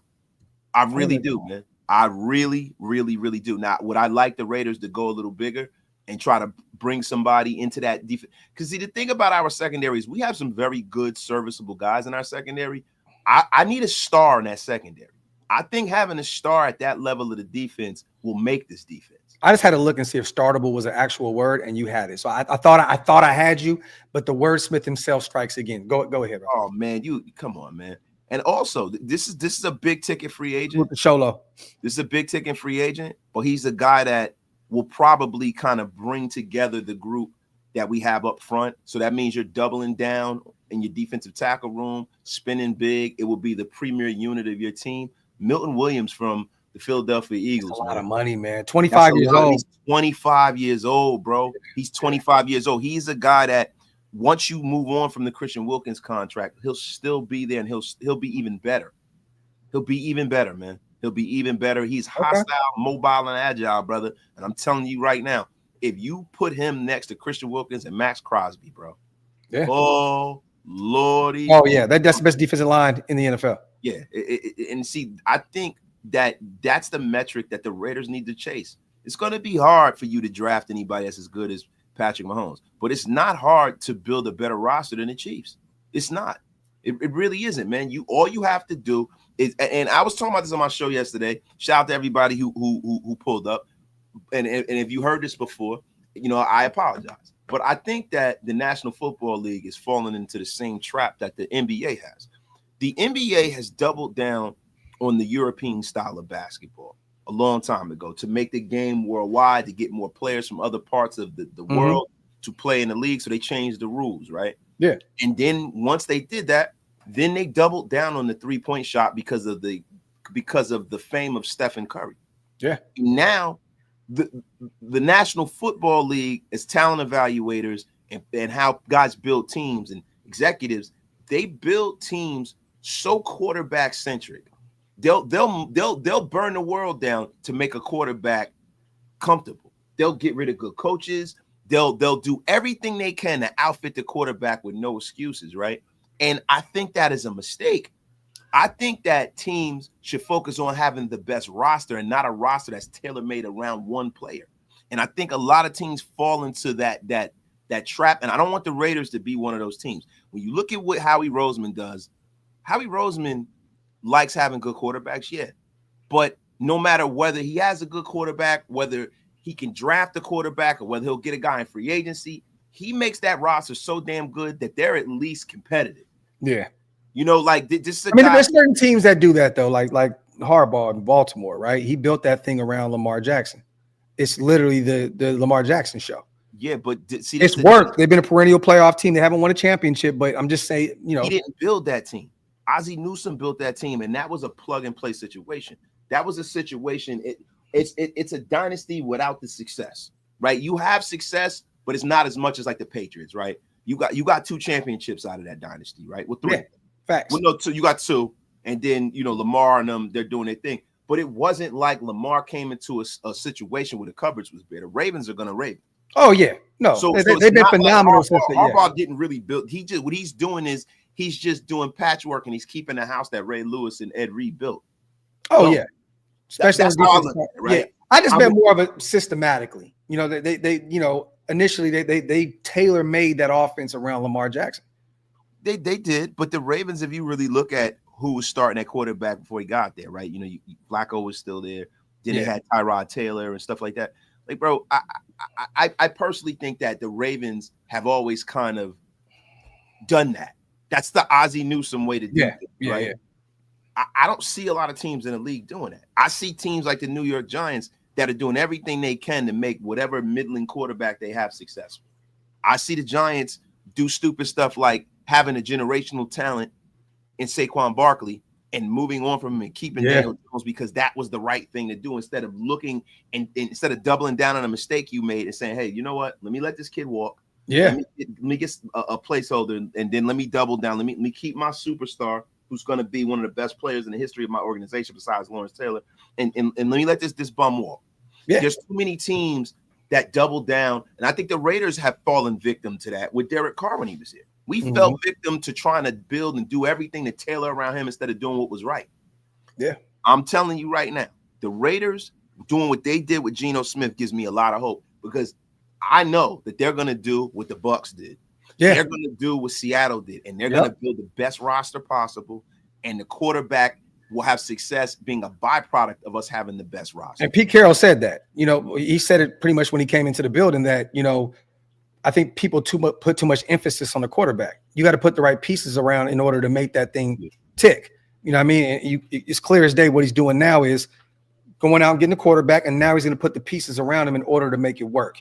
And that's going to mean the O-line, the D-line, and the running back group. Salute to God family. Real quick, salute to Spivey, and also salute to Sholo Man on the Supers. God family, we've already talked about Zah Frazier like to crazy. This is Andy's guy.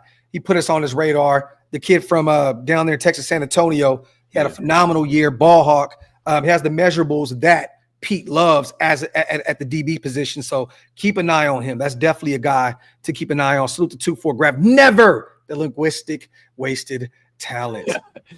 Grab real quick. I forgot. You get through the Super, but there's two guys that I did not name. Let me read these two because they're both the same. Salute to Chris and salute to Spivey. Yes. And I think it's going to be $10 million per. His spot track is like 10.4, I believe, for a 2-year deal. So bring him in. I'm bringing Spill back. And from what I've heard behind the scenes, and I've spoken to numerous other people that know some people behind the scenes, that we've already been in talks with his representation. It's kind of concerning now that it's almost Monday and we haven't got that done yet, but there has been talks, allegedly behind the scenes between his representation and ours. There's a mutual interest. It sounds like we're trying to bring Spill back. It just has to make financial sense for him and financial sense on our end. So, but it sounds like we're working on a deal. I'd be shocked if something wasn't announced today or tomorrow. And look, I could be totally wrong because things change really fast in the NFL, i.e. talking about Andre James getting cut and we fucking trade for Geno Smith. But from what I've heard, it should be done here fairly soon. So go ahead. I want to hear what you got. Now, I talked about the offensive line. I talked about the defensive line. Now you know where I'm going, linebacker. We got to improve that linebacker room. And we talked about improving all three levels of the defense. This ain't fair, man. You get to name every fucking player in free agency as I only get to pick 5. Bro, I named 3 guards. I named a safety and I named a defensive tackle. That was 5. But I wanted to add 2 linebackers. With no money value involved. I mean, bro, can I cook? So there's just no. So now this is baseball. No salary cap. Okay, go ahead. Go ahead, Mr. No salary cap. You know why? We're playing baseball now. You listen. You effing interrupter. You listen. You know the reason why I can't give you monetary value because I'm picking people that nobody's talking about. F you and the horse you rode in. No, but not for real. Go ahead. Yo, Jamin Sherwood from the Jets. He's a young yes. Yo, he's going to be a future stud. He's going to be a stud linebacker. Mm-hmm. And then another guy that has kicked around was a very, very highly regarded player, a person that we wanted. And I think he could find a home with the Raiders because of the scheme that Patrick Graham runs and marry that with the way Pete Carroll has always called his defense. And this is a guy that I think can have a resurrection of his career on the cheap. Isaiah Simmons. Ooh, you've been saying this for years, man. Bro. I'll never forgive him for what he did to Hunter Renfrow, man. Keep him away. Yeah, when he knocked the Sonic rings Keep him away. When you prefer him doing that to somebody on the Chiefs, like Xavier Worthy. You know what's sad? They both played at the same college.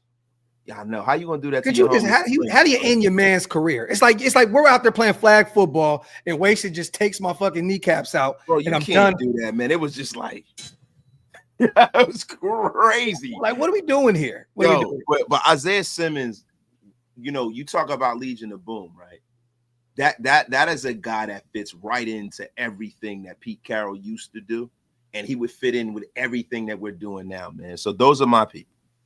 Okay, hey man, Solid damn list. And the wasted man. He named pretty much the entire NFL free agency cast, but I love it. This is nasty effing work. Okay, so but let me ask you this. Let me get these supers. I got a few questions for you with your list. So the Silverback safety is a position to find that star for the defense. Load up and solidify the D line. Linebacker plus Reed in free agency. Add a rookie star at safety. Let's effing go. And I'm all for going to get the kid out of South Carolina. That dude is a monster, bro. He's a beast, bro. Like real talk. If we trade back, I would not be against bringing him in the building and being that guy. If we move to the mid first or in that late first and he's still available, yeah. I have no problem bringing him in. Salute to Spivey. Spill and Eichenberg will F some people up. Salute to my guy Spivey. This is facts. And once again, a lot of people, his NFL comp, Tommy Eichenberg coming out of Ohio State was Robert Spillane. Yeah. So, we assume. But you know what's funny about the Spill situation, bro? I think the Raiders didn't want to tie the money up because they were in search of their quarterback. I think the floodgates are going to open up a little bit. Okay. We do. I think. Stay tuned. I think Spill will get signed Monday.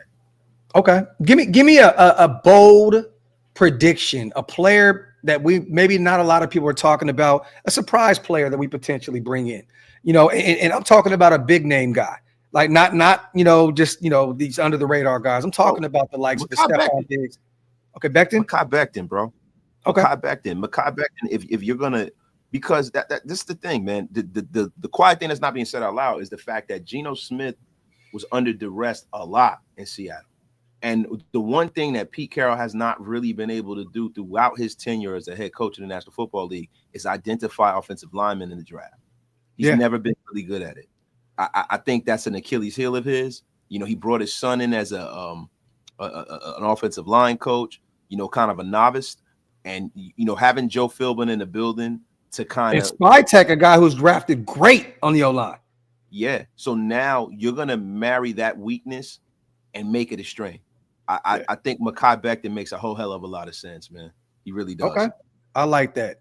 I'm going to go out. I mean, this is not really a bold take, you guys, at all. But, I mean, Tom Brady, Spy Tech, Bucks, I do believe they're going to at least take a look at Godwin because of them already being in a hunt to trade for DK Metcalf. I don't know if you guys seen the news, but Seattle tried to offer DK and Geno for Max Crosby, and we immediately hung up the phone on them. Did they hang the phone up and laugh at him? Immediately, and then we called him back. Yeah, for real. Like now we got a third for you, bro. We got a third for Geno. What's up? But at this point, too, I don't know if we can go get Metcalf and then give him the extension and still have any kind of money to operate outside of that. So, but Godwin's going to probably cost the arm and the leg as well. But I think that he'll be the guy to keep an eye on because I think Tom Brady, and Spy Tech think that he can be the guy, but durability has been a problem. You don't want to bring in a receiver that potentially can go down every other game. That'd be a mistake because you're going to have to pay him money that's commiserate with a top 10 player. Yeah. And he's not going to be available but 10% of the time. And for me, I think if the Raiders focus more on the things that you need, foundation, windows, siding, roofing, and not so much on the bells and whistles, right? Like the landscaping and the nonsense. I think wide receivers are a dime a dozen. I'm not a big wide receiver guy. Wide receivers are the most overrated guys as far as from a contractual standpoint. Oh, yeah, contractually, definitely. Contractually, they're overrated. Like, if you get a great wide receiver, they're worth their weight in gold. But everybody's searching for that guy, and half of the time, you identify that guy through the draft. Yeah. Most of the guys that are in this league that are tearing the league up were drafted. Hey, Ricky White the third, man. Ricky White the third in those mid rounds. Go get my guy to UNLV, 6'1", had a ton of production at UNLV. You can keep him in-house at Allegiant Stadium where he played his collegiate career. Bring my guy Ricky White the third in. Salute to Manley. And you know what's funny? I would love this. This would be insane, right? If you moved up to get Abdul Carter, because technically you don't need a quarterback now. Wouldn't that be just the most insane thing to do? Because this is the perfect time. Max got his extension. Bro, you don't have to pay Malcolm Kuntz. Listen. You don't pay Malcolm Kuntz in free agency. You have Abdul Carter on a rookie deal. You have him and Max pairing. I mean, and then you have the 5th-year option on Abdul Carter. I'm just saying, man, look, I Bro, wouldn't put it past the Raiders to do something crazy. That would be a dream. That would be topping bringing in Brock Bowers as low as we did. Oh, for sure. For sure. Because look, this is the thing about Abdul Carter that I see. I see elite bend. Like I'm talking about, like not he is not a power. He has some power to his game. He has some power to his game, but he's one of them guys, man. Like to me, like the Dwight Freeney almost. Yeah, he's one of them guys that when he hits that edge, man, you never know what's gonna happen. And he has some power. He has more power to me than his Penn State counterpart, Micah Parsons. Yeah, he can bull rush you and he can get around you with finesse. He is going to be a top 4 guy at his position. Yeah, definitely. If you get him and bring him into the league playing with Max with all of that God-given ability. This is the thing with Max. Max is a self-made player. I'm not saying he doesn't have a lot of God-given gifts, but the difference between Max, and this is why a lot of people, they say Max the best defensive end in football. To me, Myles Garrett is. But the difference between Myles Garrett and Max, the difference between Myles Garrett and Max is what God gave Myles Garrett. Yeah.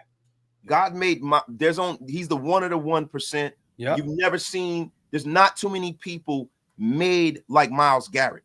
Myles Garrett is almost as physically, he's more physically impressing than Derek Thomas. Yeah. Yeah. Like for real. Like he's like Derek Thomas with less body fat. Yeah. He's not as quick as Derek Thomas, but I'm just saying Derek Thomas is. I know what you're saying, though. Yeah, Derek Thomas is somewhere else, but I'm just saying. So if you can get a guy that's physically talented like that and get him with Max, oh my God. Y'all talking about his foot problem? I'm like, bro, it's already clear that he doesn't have to get his surgery. That's already come out about that foot injury on Abdul Carter. This is not a Tyree Wilson type situation, and this is a guy that is way light years ahead of Tyree Wilson. This kid is going to be an all-pro guy. Everybody else is as stupid as people talking about that freaking foot injury.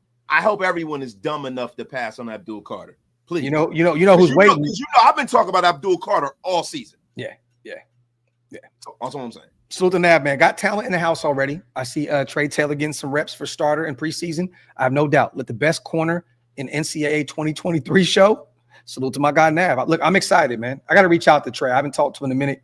I definitely got to bring him back on the show. He kind of fell back from the whole social media stuff and everything once that little Kermit stuff happened. So, it's his people definitely let him know, fall back off social media and shit like that. So he's been pretty quiet, but got to bring our guy back. This is the thing, right? We got to, like, when you guys see our players out there and, our players are affable to us and they open up to you, you got to take care of them, bro. Especially if you're older than them. We're older guys, right? Yeah. So there are things that I might have done in my 20s that I'm not going to do now, right? If you're an older guy, it's your duty as a Raider fan, if you see them doing something that can hurt them, to kind of be like, hey, bro, I ain't even going to, because you don't want to hurt the team, right? Yeah. Like, and I'm not criticizing, I'm just saying, man, like, to me, that makes me sad, bro, that kid went through certain things because he is such an open book, is such a good dude, man. It sucks, man. Yeah. I mean, look, I thought that Trey did nothing wrong. I thought it was funny. I thought it was absolutely, and I think Trey thought it was hilarious. I think that we're living in an era now that everybody thinks everything is bad and this, and that. I loved it. I don't think anybody within that party or Trey did anything wrong. But also, you took a guy that really was more, that really kind of talked to everybody on Instagram and Twitter and communicated with the fans. You didn't think anything was wrong with a rookie who hasn't played one snap in the National Football League disrespecting the best player in his league? You don't think that Trey knows what it is with the Raiders and the Chiefs, man? Like, he understands. It was some we know what it is, but the thing is, until you make, like, if Jack Jones would have did it, I'm fine with it. Because Jack Jones has made plays against that guy. When you're a rookie coming into the league, who needs that as a rookie? I get it. I'm just saying, I thought it was all fun and games, and I didn't think there was nothing wrong. It's all fun and games when there's until somebody get hurt. Yeah, it is. It is. And it's all fun and games when it's a real rivalry, bro. We've been kind of getting dog walked by this team, bro. Like, you don't need that as a rookie, bro. That's just my personal opinion, bro. Look, anytime anyone talks shit about Patrick Mahomes, I'm here for it. Yeah, but I would rather it be Max or somebody who's actually hit him before. No, I get that. Salute to Junior. Carter, Gene and Hunter are there at 6. Who are you taking? It's Carter. Carter is the best player in the draft. There's nothing to even talk about. And I like all 3 of those guys. It go Carter, Hunter, then Gene T. That's the way I would go about it. Carter's the best player in the draft. Salute to Silverback. My God, trade back to 23 and a deal for Jair Alexander. There's a big swing for you. The thing is, man, he's dealt with some injuries. He hasn't been as productive as he usually was. And once again, that contract is kind of an albatross. So I like Jair Alexander. Would love for him to be a Raider, but I mean, he's dealt with some things out there. He's not the same corner that he once was. Wait, yeah, and that's a fact. Hey, wait, let me respond to 3 clicks. The F are you talking about? 3 clicks said wasted. Then you support Sanders. Shedeur Sanders is a guy. One, he's a quarterback, right? So he can influence the outcome of a game a little bit differently. He's not a guy who's taken in the 7th round, right? And also, Shedeur Sanders hasn't come in talking trash to nobody. He's just flamboyant. Like, bro, I don't want to talk about Shedeur no more. We got Geno Smith. It's not looking like we're getting Shedeur. But, yo, the problems that people have with Shedeur have nothing to do with ball. And that's the thing that pisses me off. But you know what? Wait, I'm gonna say this. I'm gonna double down on what I just said about not being a problem. I hate that people continue to say that this is a child's game, and then people get upset about child's play. That shit was fun. It was funny, man. It was hilarious, bro. Like, you can't say this is a child's game. It's a kid's game, and then you go out there and make fun of the best player. Who gives a fuck, bro? It's not a kid's game. That's the funny. It's a man's game. When you getting hit by somebody that's over 300 fucking pounds who runs like a guy. We're talking about the game as a whole. It's still a child's game.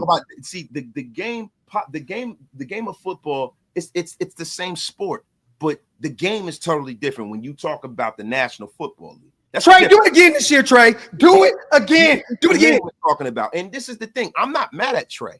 What I'm mad at is the fact that it's like, bro, that's something that you don't need, bro. I'm all for talking shit when, like I told you when I was a kid, bro. My dad was having a conversation with his homies about boxing. I was right, but I chimed in. And when I chimed in, my father said, hey, son. Mind your fucking business. No, he said, hey, son, you ain't qualified to speak. He said, there's a reason why God gave you 2 ears, 2 eyes, and 1 mouth. Listen and watch more than you talk. Don't say nothing. And I sat there and I was pissed, but he was right because I'm 11 years old. I shouldn't be talking with a bunch of men who actually did this shit. Got a bunch of men who know, like, just don't say nothing. Bro, you know what, man? When you got leaders in the locker room that are hitting like on Devontae Adams trade speculation and all, the leadership wasn't there as a whole anyway, bro. I'm not going to beat up Trey for that. I'm not going to beat up the other. Beating him up for it. I'm not beating up the other guys involved I either. wish people around him would have took care of him a little. I understand that, but fans are fans. They're going to have fun. If you have an opportunity to hang out with a guy that you get the chance to potentially watch every Sunday, fans are going to fan. The fan is the fan. I'm talking about the people around him, bro. A fan is going to fan, right? A fan. See me, bro, I'm an admirer of the game of football, but I'm a fan to none of you. A fan to none of you. Like, you know what I'm saying? You're a man, I'm a man, that's it. Just the shield. It's the shield. Yeah. I respect what you do, but I ain't no fan. Half of you guys could be my son. So that's the difference, right? I'm serious, bro. I'm too old for that shit, bro. Yeah. That's why I don't really wear a lot of jerseys. I'm not wearing nobody else's name on my back. But that's me, right? That's me. But what I'm saying to you is this, bro. Yo, when you start talking about having leadership around you and older guys around you, you got to be like, yo, bro, that ain't it. That's all I'm saying, bro. That ain't it, yo, fella. Till you make some plays, that ain't it. Nah, facts. And once again, that DB room was so young anyway.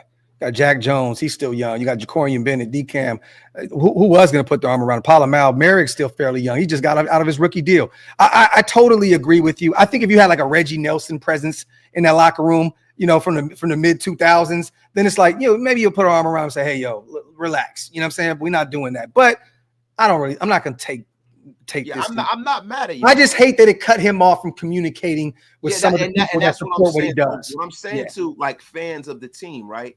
Be mindful of how that's going to affect. Like when I bring guys on the show and I bring players on the show, I am mindful not to ask them questions that can hurt them because I would rather not go viral, right, and protect the person who is across the screen from me. or next to me. You understand what I'm saying? That's because that's me. That's just me, bro. Yeah, salute to Classic Man. They,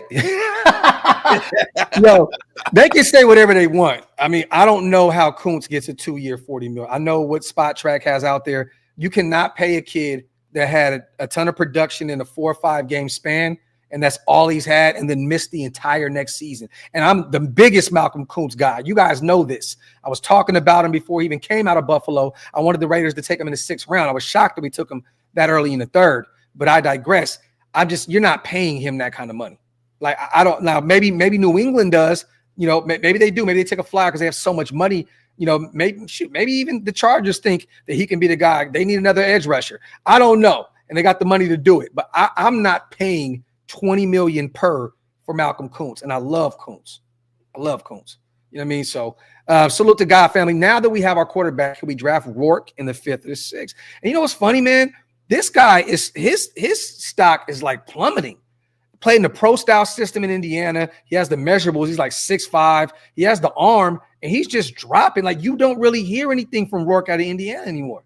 Yeah, I mean, maybe that's a good thing, right? Yeah, maybe he might wind up in a good situation, right? But you know, it's a guy who had a major injury that he came back from, right? Yeah. And you know, I'm gonna be real with you. You know, that thumb injury might still be lingering, and he's a tough kid, man. He's a tough kid. You know, I look, man. I think in this draft cycle, right? I think people are playing it safe. I think there are a lot of guys that if you really do the work and put your name on it, you can look like a genius. But a lot of these draft pundits this year don't want to look stupid because it's so many players that if they were in last year's draft might be UDFAs in this draft. I think some of these guys are actually going to fall further than what we think they will too. I think Rourke can be available even potentially God and family later than that.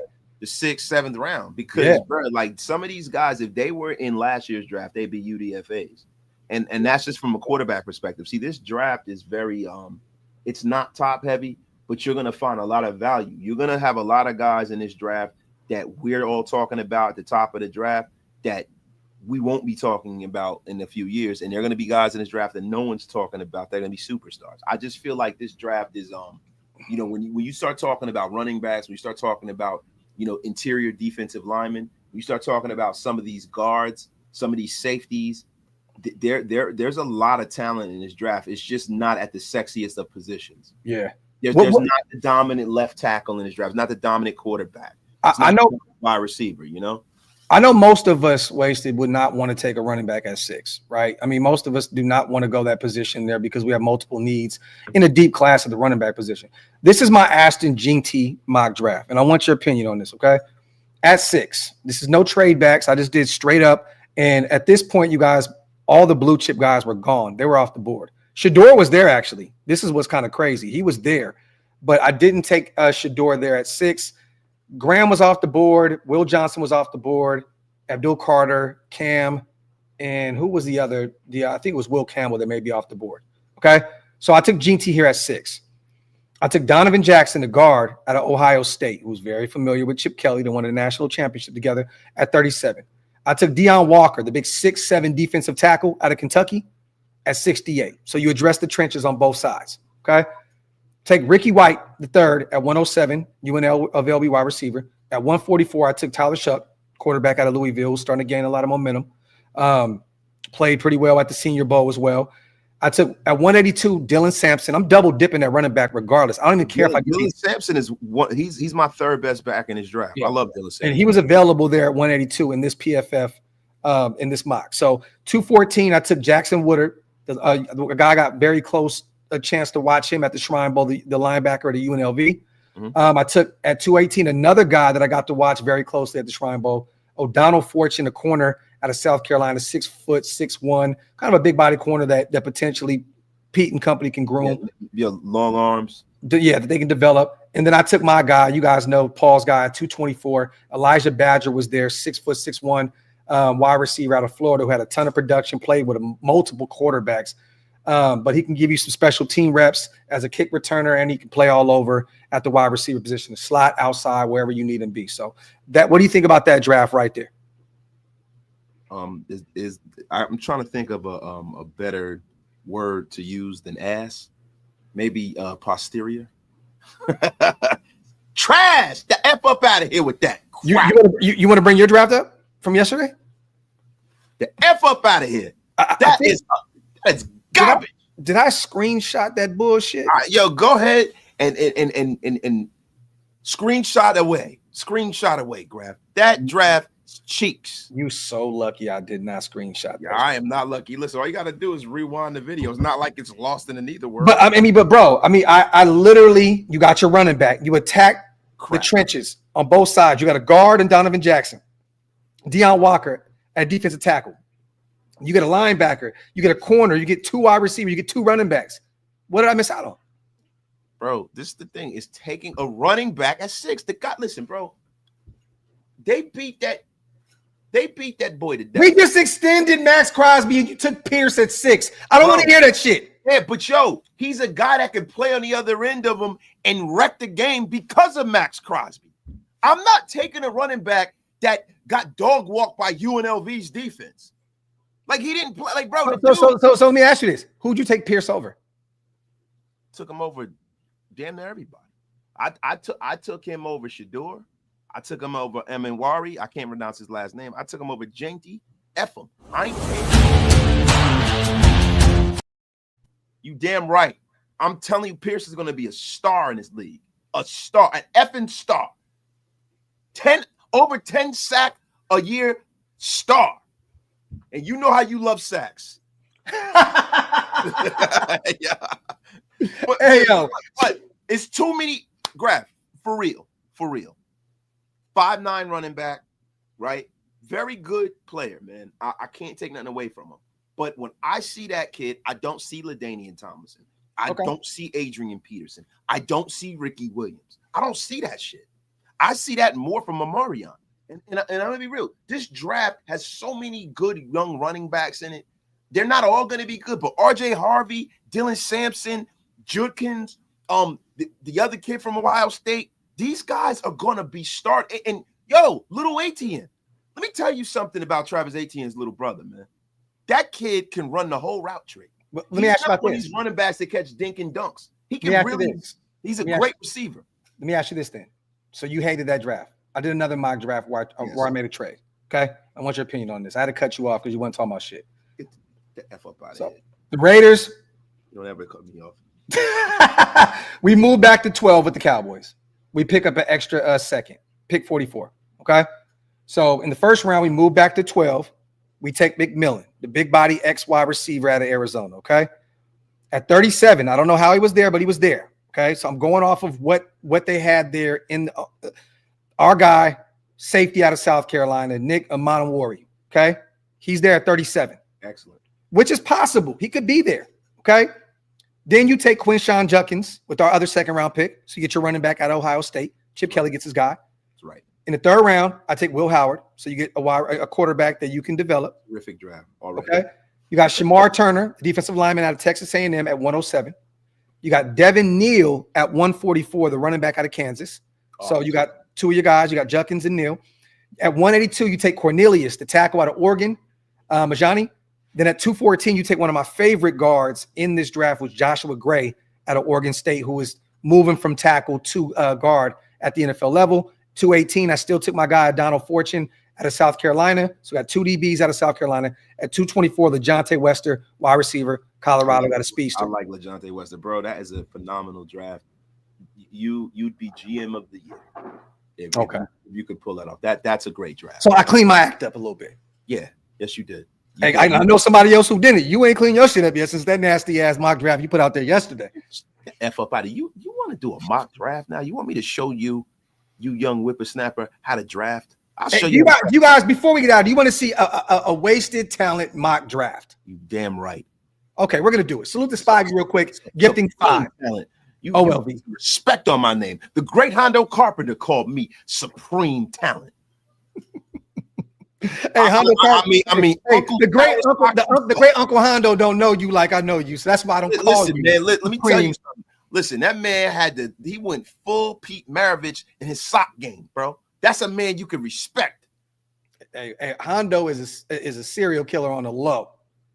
Yeah, you gotta chill, bro. Love Hondo. Love Hondo. No, the way them socks was scrunched up, I'm telling you, Hondo has seen some shit. Yo, you gotta chill, bro. You So can't. my brother. You know we love Hondo. He's a friend of the show. He's a friend of the show. He's been on here multiple times. He got them Stand By Me socks on. He got them. Lean on me, bro. He got the. Yo, bro. Hey, Hondo put his feet in some fifis, bro. Just you stupid, bro. You stupid, bro. That man had he went full Sheldon Cooper with the socks, bro. Not the Fifi, bro. Tripping, Fifi, bro. The Fifi. All right, let me go. Let me put it up real quick. Pause. Let me bring this up. Let me put it up real quick. Pause.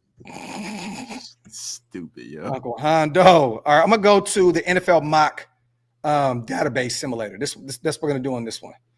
We'll go down, go to fast. Salute to everybody here in the building as always, you guys. Make sure y'all wipe them feet, hit them thumbs up, pay your bar tabs and all that good stuff. This is gonna be Wasted Talents mock draft right here. The Fifi, y'all. The Fifi. Let me see. Once again, salute to my guy, man. Spivey in the building, my dog. Let me see. Get that off the screen. Salute to my brother, Ty Davis in the building. Yo, shout out to Ty, man. Ty Tenderfoot Davis. Yeah. All right, we're going to present right here, and we're going to get to it. Ready? All right, boom. Boom. Let me get all this goofy shit off the screen. All right. So, draft is starting soon. Why the fuck is it not just starting now? Okay, here we go. I think. That man had a foot Fifi, bro. It's crazy. Bro. That's crazy, man. All right. We're going to reject all these. Okay. There's some guys there. Oh, so Travis Hunter's available? Yeah. All right, scroll down. Let me see who else is available. It's a slew of talent there. Hey, bro. Travis Hunter, bro. You, come on, man. Let me see.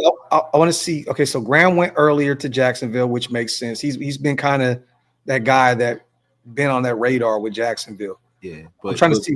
Bro, we're gonna draft the Shohei Ohtani of football. Travis Hunter. Okay, let's do it.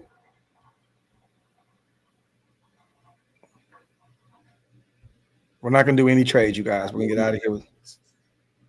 Oh, Golden Boy's available, right? But we ain't. Amik is there too. The wide Chip Kelly would let her bring his guy in. Yeah, scroll down. Damn, you looking past all these guys. I'm shocked. Marion Hampton. There we go. There we go. Wasted. You thinking, man. A thinking man. The F up out of here, man. A thinking man. Listen, man. Listen, I gotta show you a thing or two about a thing or two, young fella. All right, here you got a corner / wide receiver. You got your running back. I got my running back. Scroll down a little bit. Carson's that dude out of UCLA. Yeah, I know. You know how I am with my running backs, right? Are you getting Bond and putting Hunter at corner? Yeah, I'm putting Hunter at corner anyway. You know, okay. So that's why I drafted him, right? Beach. All right, pull it. Jack Beach is cool, but pull up, yo. That's my guy. Pull up. Damn. Jonah is a beast, and I kind of want to draft him because we could use a tackle. And Carson Schwarzenegger he's gonna be a linebacker, man. It's gonna be tough, man. But I'm gonna take Jonah. Okay. I'm gonna trench it up, man. All right, I like that. Once again, you still got DJ Glaze out there. We got to see if he can replicate what he put on tape last year. All right, reject all this. Boom. Still a ton of talent here. Demetrius Knight. Damn, you really like that kid out of South Carolina, huh? Yeah, the beast. Okay. Yo, they got Ty Davis with a bomb, with a bang. I love it, man. He came through and blessed me yesterday, man. I'm dropping bombs everywhere. Here's some love to you, old man Wasted. Now get the hell off my lawn before you get unceremoniously blocked. Salute, Raider Nation. Let's effing go. Yo, shout out to my guy Ty, man. Bang. Ty, we love you, brother. And you know what? I love that, man. He said, hold on. He popped. He said, hold on. I'm on Graph Channel. I'll be right back. I knew exactly. I don't know if you've seen that way. I knew exactly what he was doing. Salute to our brother Ty. Yo, I'm so I appreciate you, my brother. Thank you, bro. Man, Ty is one of the goats over here at Shieldmore and one of our friends in real life. Man, we get an opportunity to go to bar anticipation. We definitely love to hang out with our guy, man. So salute to Ty, man. Once again, Graf, same time too. Same time. What happened? Yo, you get this when I get my jerseys. Wait, what? I said you're gonna get this when I get my jerseys. You motherfucker, you. Yeah, I'm just saying. All right, so look. All right, so tit for tat ass motherfucker. I see what you yeah, want. that's what I do. All right. Look, you see, it's just like when I was in high school, yo.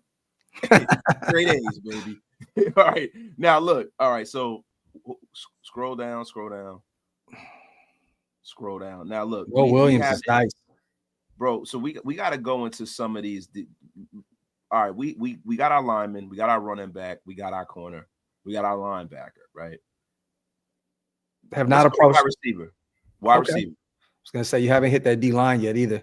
Ricky's there, Nick Nash is there. I wonder if I can. Damn, none of my Texas guys are still there. You're gonna have to take one of these guys now, bro. To be honest, because it's gonna be tough. I like Pat Bryant too, big body guy out of Illinois. Yeah, you know what I mean? Let me see the comps between Ricky White, Pat Bryant, and Nick Nash. You said the what? The comps between Nick Nash and they don't have it on here. That's what sucks. Let me get Pat Bryant, man. He's a big guy. Yeah, he's a big guy. You know, he's a guy helped Geno out in the red zone. Not mad about that. So let's go. Go back to all. Let's go best player available. You haven't gotten a quarterback yet. Kyle McCord is there. Yeah, that's cool, but no, I don't care about all that. Pull down. Tyler Barron. He's a sneak, bro. I watched him at the Shrine, edge rusher out of Miami. Yeah, dude, bro, he's a physical specimen, dog. Malachi Moore is there as well. Yeah, but yeah, I want to address that safety room. We're losing. Yeah, it is looking like we're losing Merrick. Let me get Malachi. Okay, boom, love that. All right. So what else we got here? Pierce is there, even though you took a tackle already with Jonah. Yeah, it still doesn't matter. Jack Kaiser is there. Jack Kaiser is a beast too. I got a line. Yeah. I love Jack Kaiser. Damn. You got no defensive line yet. You had no edge rusher or no defensive tackle. Just a heads up. Yeah, I know. I mean, you can address that. I don't necessarily free agency if you wanted to. Yeah. So I just want to hit it out of the park, man. Pull up. So you got no quarterback. Just a heads up. Nah, I'm gonna shut the fuck up. This is your draft. Yo, I'm going Holland Pierce again, bro. I'm going Pierce, bro. So you doubling up at tackle, huh? I'm doubling up, man, because we might lose Colton, man. We got our left tackle of the future on the roster. I would have took Jackson Slater there if you were gonna go, but that's just me. All right. Back to back with it. Jack Kaiser. So double up at linebacker. Okay. Jack Kaiser, man. We just outfitted that room, bro. All right. So now what we got to do is we got to look in interior defensive line and or edge. Won't you're not gonna double up at running back? Not yet. Okay. Not yet. I mean, what running backs are still available? Let me see. Hold on. What is that, son? You all right? Let me see. So the kid out of Rutgers, got Jaquavius Marks, who's phenomenal in the passing game. All right, go back to all again, bro. Take Ty Hamilton there. Nope. No, sir. You're not gonna meet your defense. That's it. This is the last pick. This last pick. Scroll down a little bit more. Howard Cross the third. Notre Dame guy. I like that you double dip with the Notre Dame guys. I love it. All right. Get the F up out of here. You love this draft. It's not realistic, but I'm here for it. See, you A's across the board, wasted. He an old grading on the curve ass joker, man. Get the F up out of here. The only thing I didn't like was in this scenario, though, right? You went and got Zach Wilson.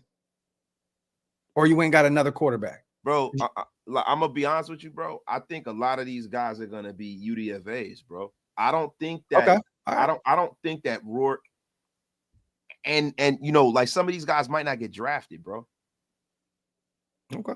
So Seriously. I mean, hey, look, I like it, man. You got Yeah, Trav. and then I'm looking at it from this prism. Who's a better backup quarterback than Aiden O'Connell? Do I gotta get a quarterback if I got Geno and I got Aiden still here under contract? He's 26, going to 27 years old. He's been in the building. He has familiarity with the roster. He's working hard. He's getting developed under Brady. And this is the thing. Yo, I get a UDFA. If it doesn't stick, if I got to go and address the quarterback position next year, I build a roster because what I've just done is I got a stud running back. I got a stud of all studs in Travis Hunter. My line has been addressed. My linebacker room is disgusting right now. Okay. There's only a few knocks on this that I have. Is you have no guard, you got no quarterback. Yeah, but see, this is the thing, though, right? Is this a not? Do you bring in Najee now? Do you go get a running back in free agency with this draft because you only got one? You got one back. Yeah, but the thing is, I don't have to. I got a Marion Hampton, bro. I have your boy Sincere McCormick, and I don't have to go out and swing as big on Najee because this is the thing. Marion Hampton is my featured back. He's my bell cow back, and I'll go out there and go get another guy just a running back off the scrap heap. But guard, I don't have to really address guard because this isn't a great guard draft. I got 2 tackles, and you got guys like Tevin Jenkins and all these other guys that we named, James Daniels in free agency. I'll address that there. So I got my tackles of the future. This line will be phenomenal. Let me do mine because I'm not getting a tackle. So I think you fumbled the bag taking 2. I don't care about their grades, all A's. I don't care if they give me an F. This is the way I'm going about shit. Draft is ass, bro. You know what I'm gonna do, man? I'm gonna bring some company in here that sit with you to show you how ass your draft is. Now Cam is there. This is not realistic, you guys. Cam's not gonna be. Let me tell you something, man. Hey, Graphic, man. If anybody knows about shitty drafts, it's me, man. I want to assist you, man. Well, look, Gru, I know, well, you wouldn't do it, but I'm going to do the same thing as Mr. Waste of Talent. I'm taking Trav because he's available. Hey, why would you take that kid, man? Let me tell you something. Jack Beck is the guy you want to take at number 6, man. Let me tell you, man. He reminds me of Tank Dell, man. Even though he doesn't play anything like Tank Dell. For some reason, he reminds me of the guy. I'm going different right here. That's right. The best secondary of all time, Nick Imenwari. Let me tell you, man. You can go crazy right here with that. I'll wait on a running back and wide receiver. Nick Imenwari, man. Let me tell you something. This is a legendary pairing right here. This is not how I would normally do, man. If it was me, I'd take Darian Porter at 3. Or Jonathan Abram. I tell you, man. All right, so I got a corner, I got a safety. I'm gonna go take Judkins here. Kushan Judkins, man. Big back. Get my running back. Fast guy, man. And now this is where I'm gonna double up and see. Damn, my guy just went off the board right there. Hey, man. But I'm gonna go ahead and take Tyler Shuck, man. He's shucking and jiving, man, like Sandman Sims. Yo, you stupid, bro. Ollie Gordon's there. I'm not gonna double up at running back just yet. I'm gonna go ahead and Dylan Gabriel, man. I'm gonna bring him on Gruden's QB school, man. I'm not taking Knight here. I'm not doing it. I'm gonna go ahead. Knight. I might take me an edge rusher out of. Oh man, that kid, Olafemi Aldelahe, man, whatever the F his name Give is, me that an guy, edge. freaking beast, man. Hey, man, let me ask you something, man. NFL mock draft database, they're sure high on a lot of these players, man. They give everybody a goddamn A. Facts. I'm gonna go ahead. This would be a fun guy to watch in this system. Jimmy Horn Jr., man.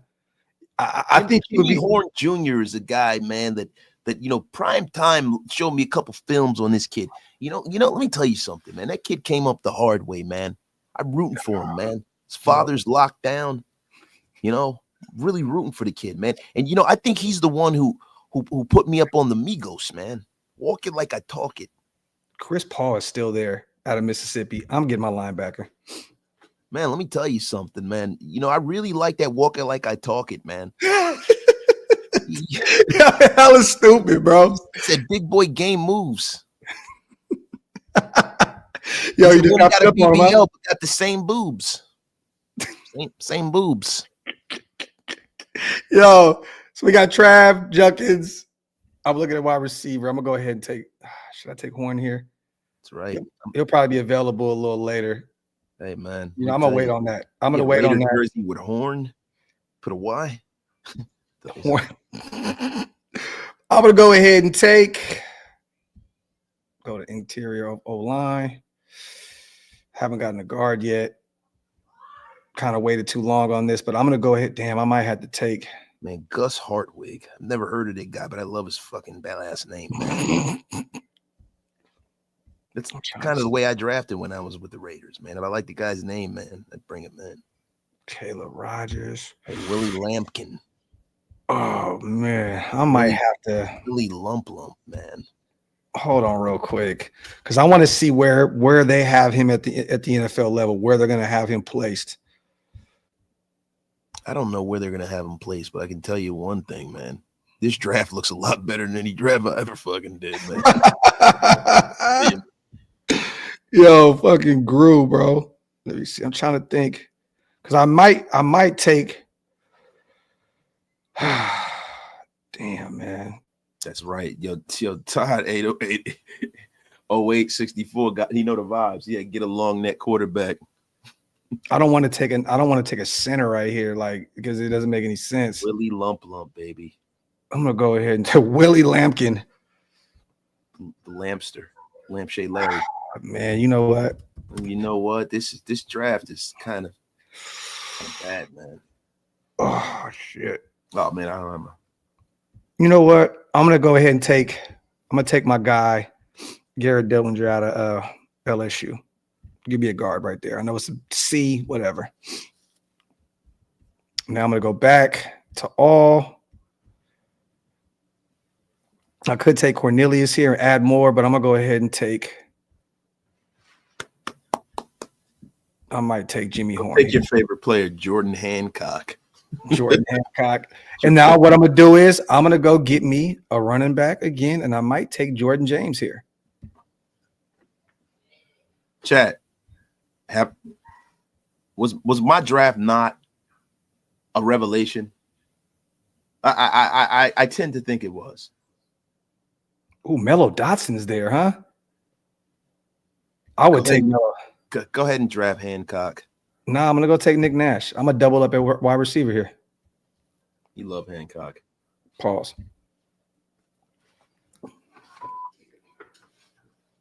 So there we go. Let's see what I got going on over here. Trav makes all the sense in the world if he's available, which he won't.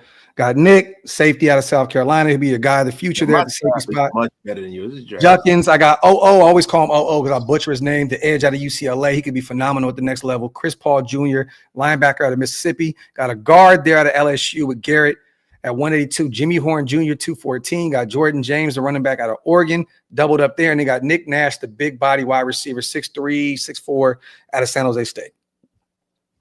Sucks. So there you have it. So there you have it. Sucks. Super sucks. My draft was much better. Much better. I had to take you to the woodshed, young fella. Yo, real quick, I'm gonna make sure I don't miss anybody. Salute to Rex. I love Holland Pierce, but slow ass feet, left guard all day. That's what she said. That's what she said. I don't know how. And the thing is, he's so high off the ground, bro. Like I think opposing defensive lineman is gonna lay him on his ass, big or not. Pause. Also, what she said. Yeah, so I don't know, but I love the thought of if Holland Pierce can go somewhere and get developed, he could be one of those guys. But that's also what she said. Salute to everybody here in the building. As always, appreciate you guys so much for pulling up for the Graph and Wasted or the Wasted the Graph show. We were going to take tomorrow off potentially and be back for free agency starting Monday. I'll be live Monday. I know Wasted will when he gets off of work. I'll be live Monday with Raiders.scout. Our brother, I know a lot of other people are going to pull up on the stream. Be live for about probably for 4 hours that day. You already know. Yeah, what's up, bro? What's up, weekend at Bernie's? Wow. Let me tell you something, man. Our future's so bright, we got to wear shades. We look at LL. Cool Jizzle. Yo, salute to Lord Jamar. for his appearance on today's show, Mr. AKA Mr. Wasted Talent. Oh, you call me Lord Jabbar. Yo, Lord Jamal. Yeah, Yo, Jamal, I got a girl. That's a bad. Yo, salute once again, man. Everybody here in the building. We would hate to leave with 2,000 people in the building, but we've been live for 2 hours. We got nothing else to talk about. Yeah. No. And I have some things to do. Yeah, I got to too. My son came in here. I got to go check on him and see if he's good. Mike's great show, guys. As always, no more mock drafts. Laugh out loud. We got you. No, we're gonna be doing. All right, we're sorry. We're sorry. But other than that, man, love you guys. Appreciate you guys. As always, thank you guys so much for the continuous support of both our channels and our platforms. As always, we love and appreciate every single one of y'all. We will see you guys Monday as free agency opens. Salute.